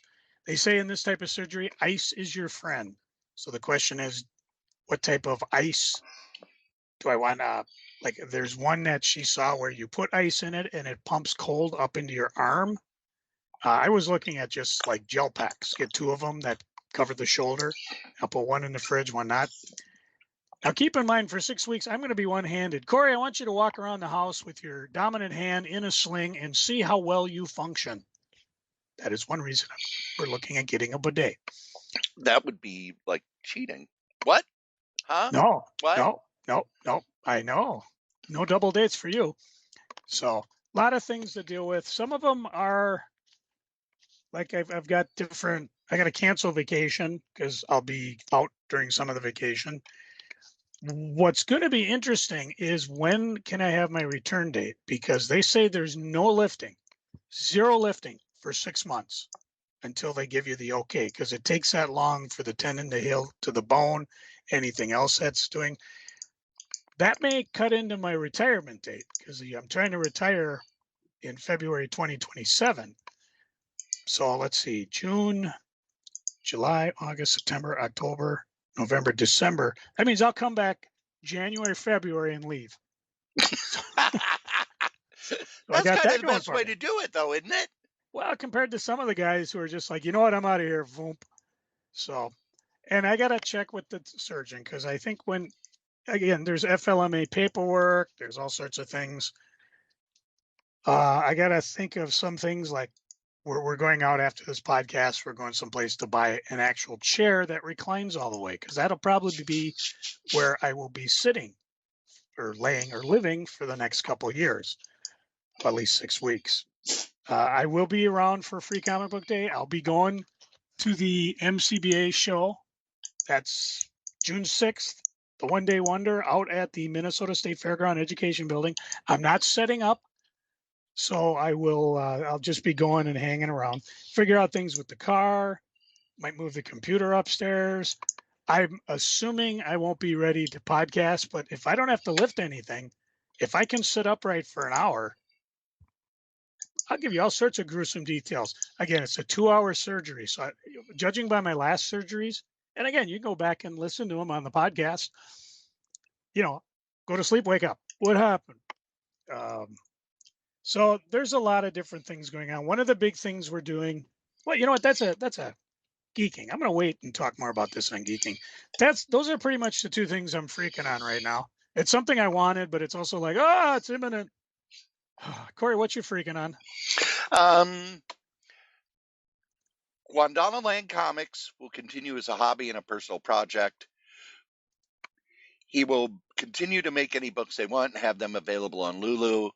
But Guandana Land as a business has ended. It is now a hobby. What this means is what they have found out is Barnes & Noble will remove any public domain books within the next month or so. They're doing that across the line. So you won't be able to order them through Barnes & Noble anymore, which is not as bad as what happened with Amazon, where Amazon just said, oh, sorry, you have a copyright strike against you, and everything is taken down, and any books that had been sold, anything he had not been paid for, he wouldn't get paid for. And you wonder how this son of a bitch stays rich. Well, he doesn't. No, not him. I'm talking. What's his Oh, face that Bezos. runs Amazon? Yeah, Bezos. As a hobby, I can make some here and there and use it to pay down debt and eventually enjoy it, but it's been my priority for over 10 years, grew to a good point, and since 2022, every year has been progressively lower. I make no excuses for my part and lack of business acumen, but my poor practices notwithstanding, it's not viable this way. For years, I've struggled to even pay bills, let alone meet the commitments I made during brighter days. I always convinced myself that more time, more effort, smarter book choices would ultimately allow us to again reach critical mass. But not only did it not happen, revenue fell. Hmm. The reason for this, Lulu does not have the reach of Amazon or Barnes and Noble. Lulu does not have the reach of Amazon. Barnes and Noble does not have the reach of Amazon. The market for these books is small. What it is, Guandana Land takes public domain comics and repackages them as books. And I've ever since I found them, I've really enjoyed them because yes, I can download most of this stuff online, but he cleans them up. He will do things like, okay, I'm going to take all the Miss Satan stories and put them in one book. I'm going to get this obscure magazine and put it in a book. One of my favorite things that he did a while back was he found old issues of TV Guide from the early 50s, put them out as a book. And it's like, okay, here's a month from 1950 of TV Guide where you're reading it, and it's like this. It's just fascinating what the schedules were. Um, the market for our books is small. You guys do not number in the thousands. You are a small but active group. Readers have specific needs. They are not unlimited. Many of you have most of what you want. The costs have risen significantly in recent years, which curbs buying. Economic conditions are not great for discretionary spending right now. This is just the reality of the world. Every industry goes through ups and downs. Comic reprints are in free fall everywhere. And when someone cannot control events, they have to accept what realities are. The last couple months have brought this into a greater focus. As I said, there have been ups and downs for years, but things that have happened recently. Brian, who ran Acheron Publishing, which published the more recent books, stuff that was considered orphaned. It's not officially it's not officially in public domain, but the company that published them no longer exists. Nobody owns and defends the license, kind of like the Carlton books or a lot of the books from Gold Key, things like that. They're unless the rights have been sold to Dark Horse or Dynamite, Gold Key does not care. Brian's passing was an emotional hit because the three of us, me, Pete, and Brian, were huge support for each other, but it was also a financial hit. He and I were partners of a sort. I assisted with production for Acheron and the personal books and received a cut of the profits. Barnes & Noble, deciding to end public domain publishing, removed not only my public presence there, but also Brian's public presence and the personal books each of us had on our accounts. I have no reason to believe that Lulu will one day cut us off at the knees. In fact, I specifically asked them about their plans, and they are 100% behind the kind of work we do. However, never thought others would do it either, and things change. If Lulu gets successful enough, some corporation will buy it, and then who knows? Need another basket for my eggs. The other day, I slipped on the steps walking in the dark and broke my collarbone. While not Ugh. directly related to anything else, it impresses on me the need for a better economic plan, a contingency, and shined a light on some personal, medical, and psychological issues. And it clearly identified my need for change. Completely understand that. A lot of people's lives are a house of cards. Remove one card and it all falls apart. I remember in college, my junior year, everything was going fine until one thing happened and then everything collapsed. And that's when I first went into therapy. And it was, I was a former gifted kid. I never learned how to study because I just, all I had to do was somebody explain it to me and I knew it all and could ace all the tests. Well, I was hitting a point where stuff was too complex for that, and I needed to study. I was also working 3 jobs to put myself through college. I had a relationship that fell apart. Yeah, and all this stuff just, one thing fell apart and it all collapsed. And that happens a lot to people in the US. The US, remember, is the only country in the industrialized world where people declare bankruptcy due to medical costs. No other industrialized country has that. None. Because they have socialized medicine. Dun, dun, dun. He is not ending Guandana Land altogether, but it cannot be my priority, and for a short period of time it might be limited again. I will not ignore or run away from my commitments, obligations, and debts. Again, I want to make the books you want. The good sides of this are you'll be able to get through books through Lulu and Books By, which is another platform he uses, straight from them. Believe me, despite my best intentions, I know this is better for you as well as me. I will be working off requests exclusively, and since I'm not spending on time on books that I think might have an audience, I'll be able to get you what you want more quickly.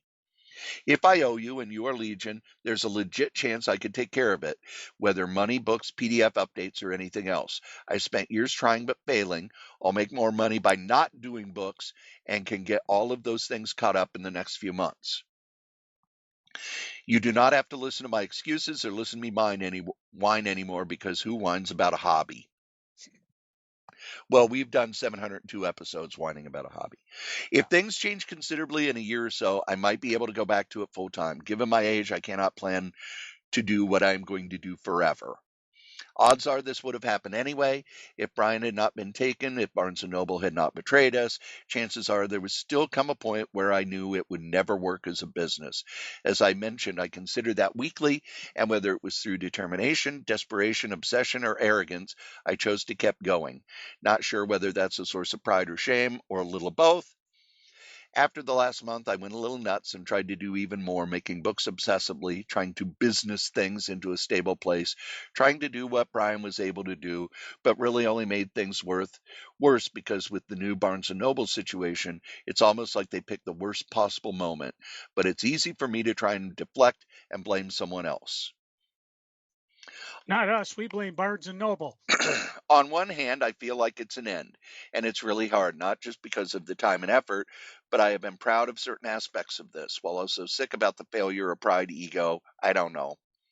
On the other hand, since I will continue to make books, and I will ultimately square up with the PDF lifetimers, that's me, you're still going to be getting those updates annually. Books owed to people, Guandana bucks, and money owed. It's not an ending, it's just changing. Someone may come along in the meantime and do this bigger and better. Bigger will be hard, but better is certainly not that hard. I'm not online this weekend. I'm heavily drugged, but by Monday I'll start talking to everyone and reply to the 50 messages I'm sure are waiting for me for a million reasons.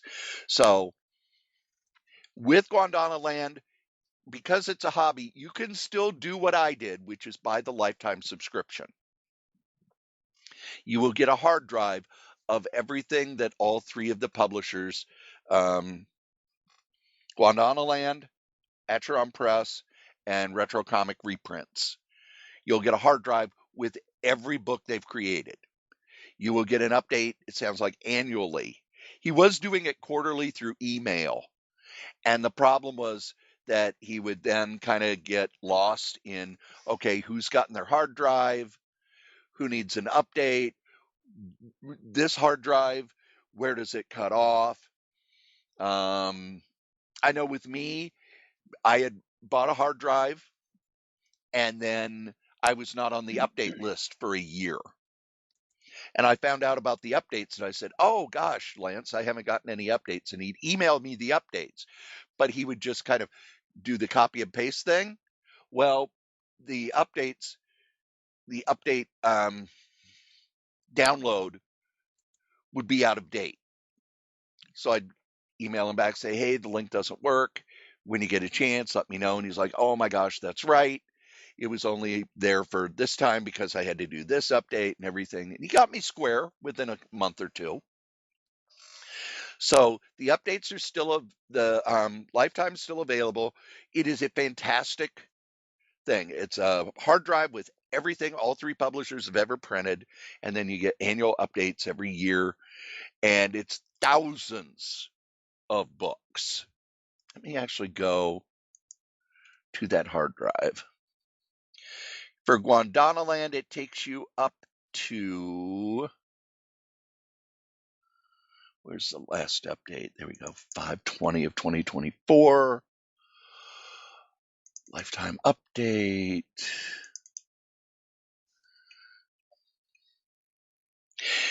Takes you up to Gondwanaland 3500.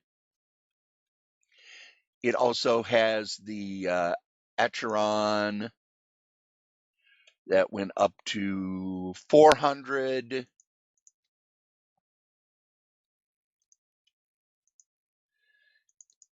Retro comic reprints. Oh, he didn't number his.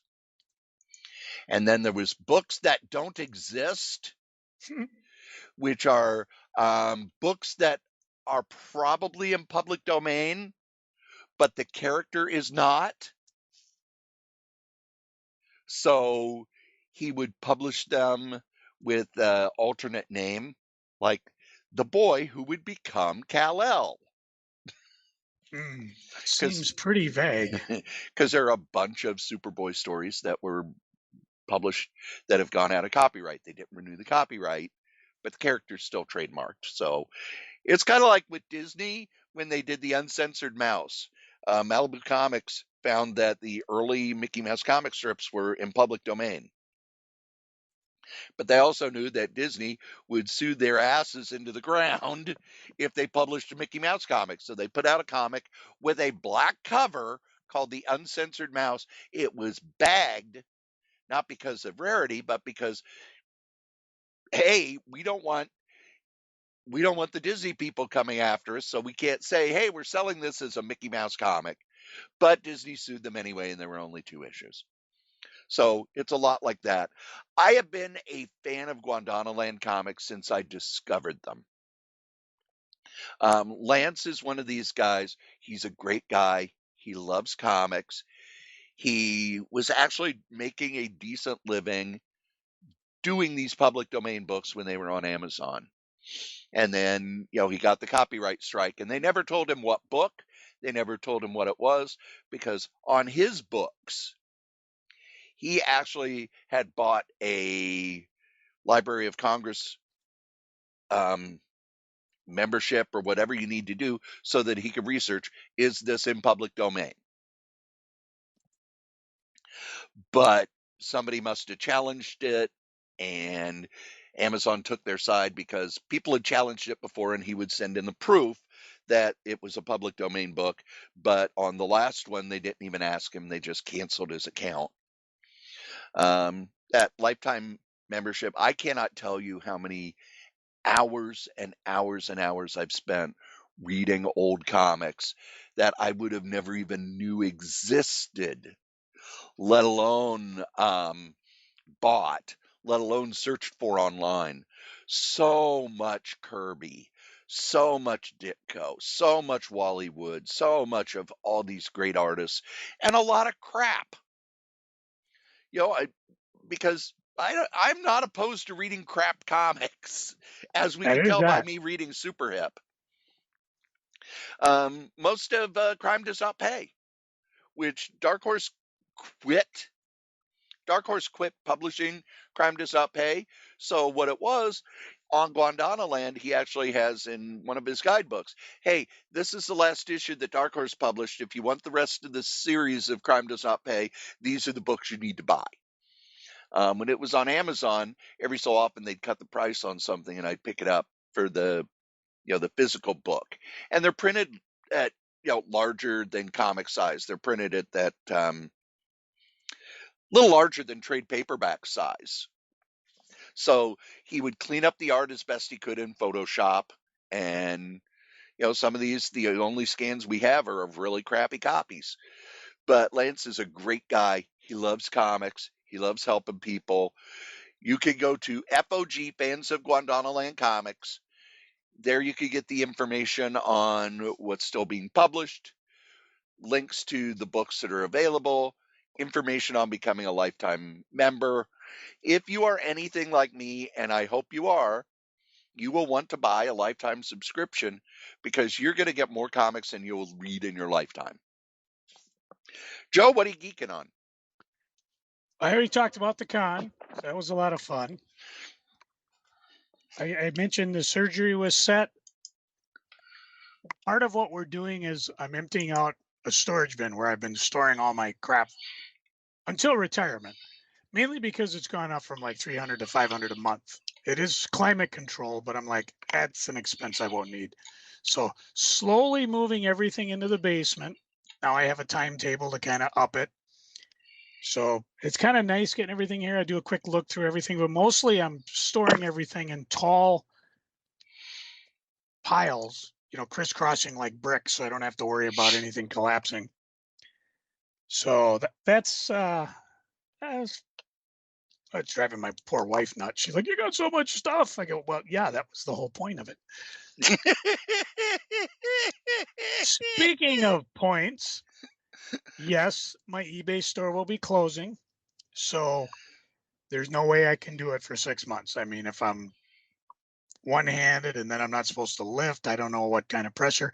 It will probably be back, but for now, I'll be adding a few things here and there. But again, I've said it before, and I've had a few of you take me up on it. If you see something on there you're really, really interested in, send me a quick note. The best way to do it, you can do it through eBay system, especially if you just want to buy it or if you just want to make a deal. But if you want to do something off eBay, which eBay frowns upon, but I don't care anymore. Just Are send they me a going to note. chase you down and beat you up for it? No, then it's none of their goddamn I don't business. know. Most of those guys live in India anyways. Every time I call them, it's like, where are you from? Oh, we're from blah, blah, blah, India. So it is a worldwide thing. But anyways, take a peek. Like I said, I'll be adding some stuff, probably not a lot. And once it's gone, and I'll be down for, you won't have to listen to me talk about eBay for at least 6 months. So last thing to talk about is I did finish Hazardous History. It's the show, I believe, on Hulu with Henry Winkler. And he It's had on the History Channel, so you'll be getting new episodes soon. I hope so, because we had a great time for it. And they had another comic book reference, and it's something I think we've talked about before. They talk about when comic books sold live monkeys. Oh, yeah. And we've Squirrel talked about it. monkeys. Yeah, yeah.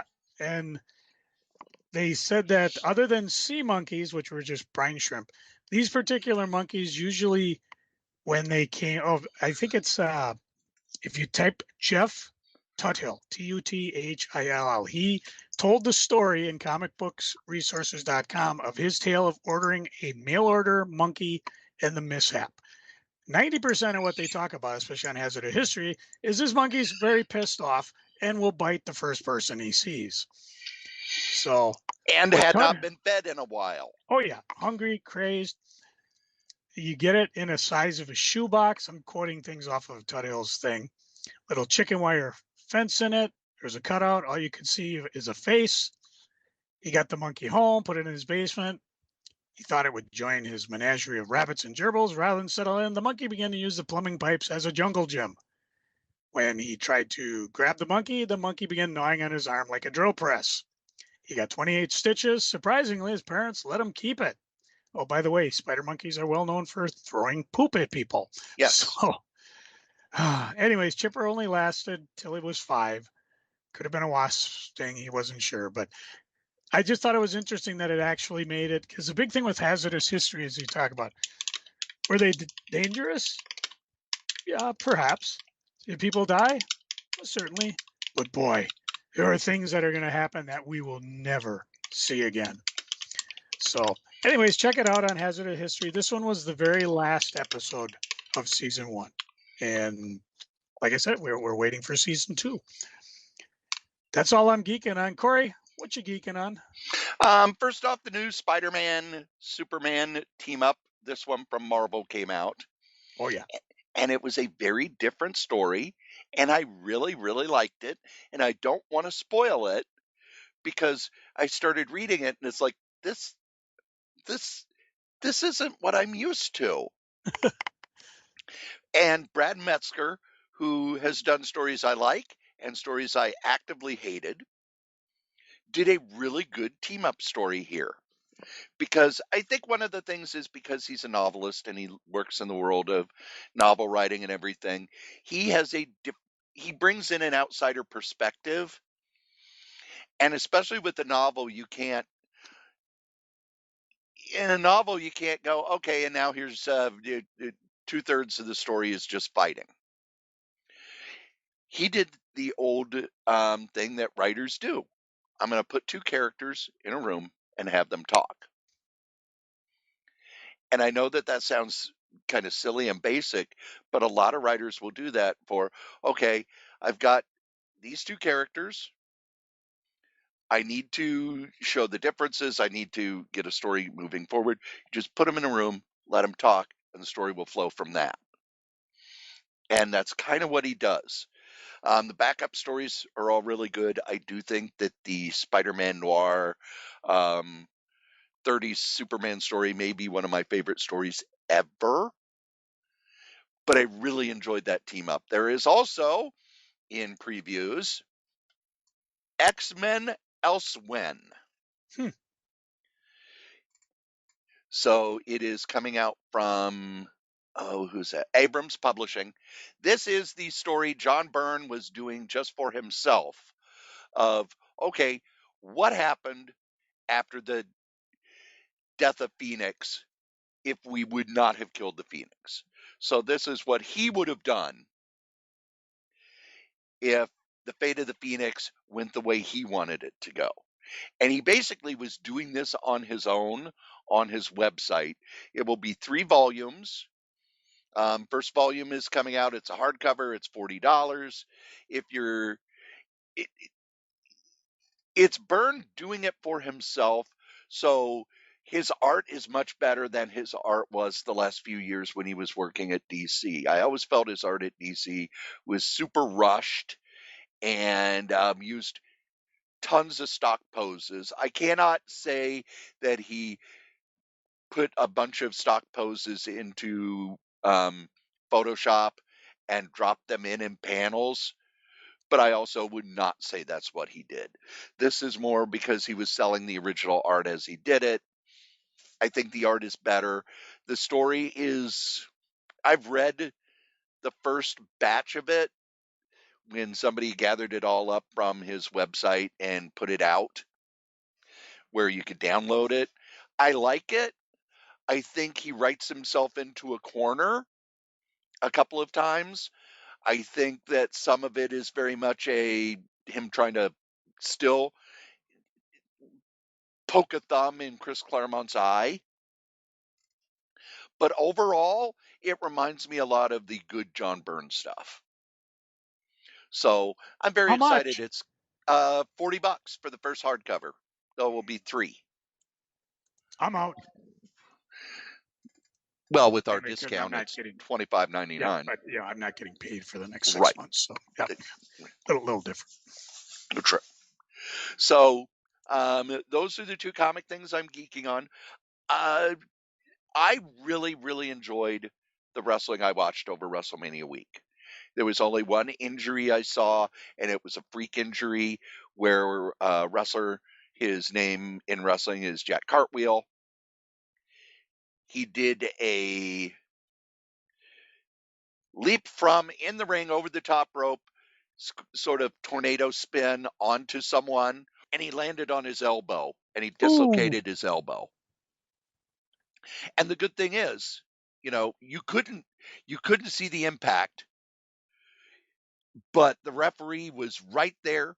Referee checked with him, called the match immediately. And I'm glad that they do stuff like that, because it used to be, if you got injured, you had to tough it out, man. Remember the Triple H tore his quads and finished the match, and that made him a real man. And now people are like, no, that's stupid. You get injured, you get hurt, something goes wrong, you stop the match. And it makes me happy that the companies, especially GCW, which made its name on death matches, it's like, nope, this guy's hurt. Stop. We don't want him getting any further hurt. It's not worth it. Get him to a doctor. And then the last thing that I am geeking on, I am at the new group home that I work at. I've switched from one facility to another, and it's a much calmer facility. The staff are there's not the power struggle. And when you're at a place where you've got power struggles and people who want to be in charge and people who think because they're in charge it means they have to micromanage, when you're in that, it's a bad work environment, but it's like, okay, this is my job, I have to deal with it. And then when you go someplace where that's not happening, it's like a big sigh of relief that you didn't even know you needed. And that's what this feels like. The difference is in this house, it's 4 women. They all go to work at the same place. Their bus shows up anywhere between 7:10 and 7:45.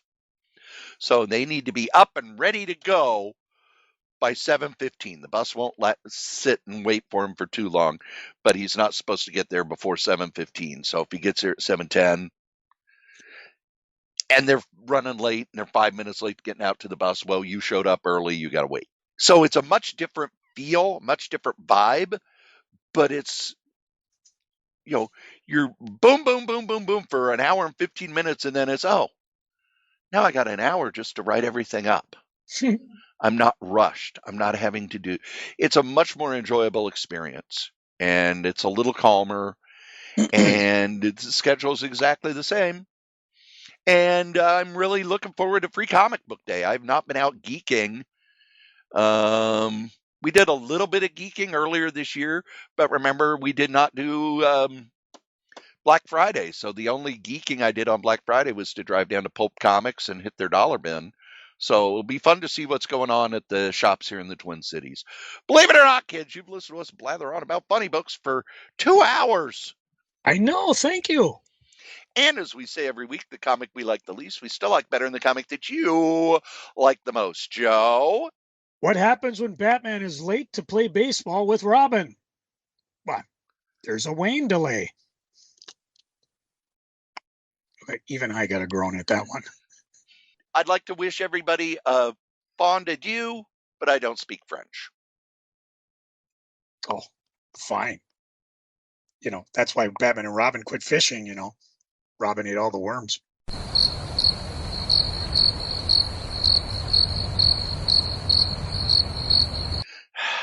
Crickets are bad. I can go on for the next 2 hours, but instead, hit my music.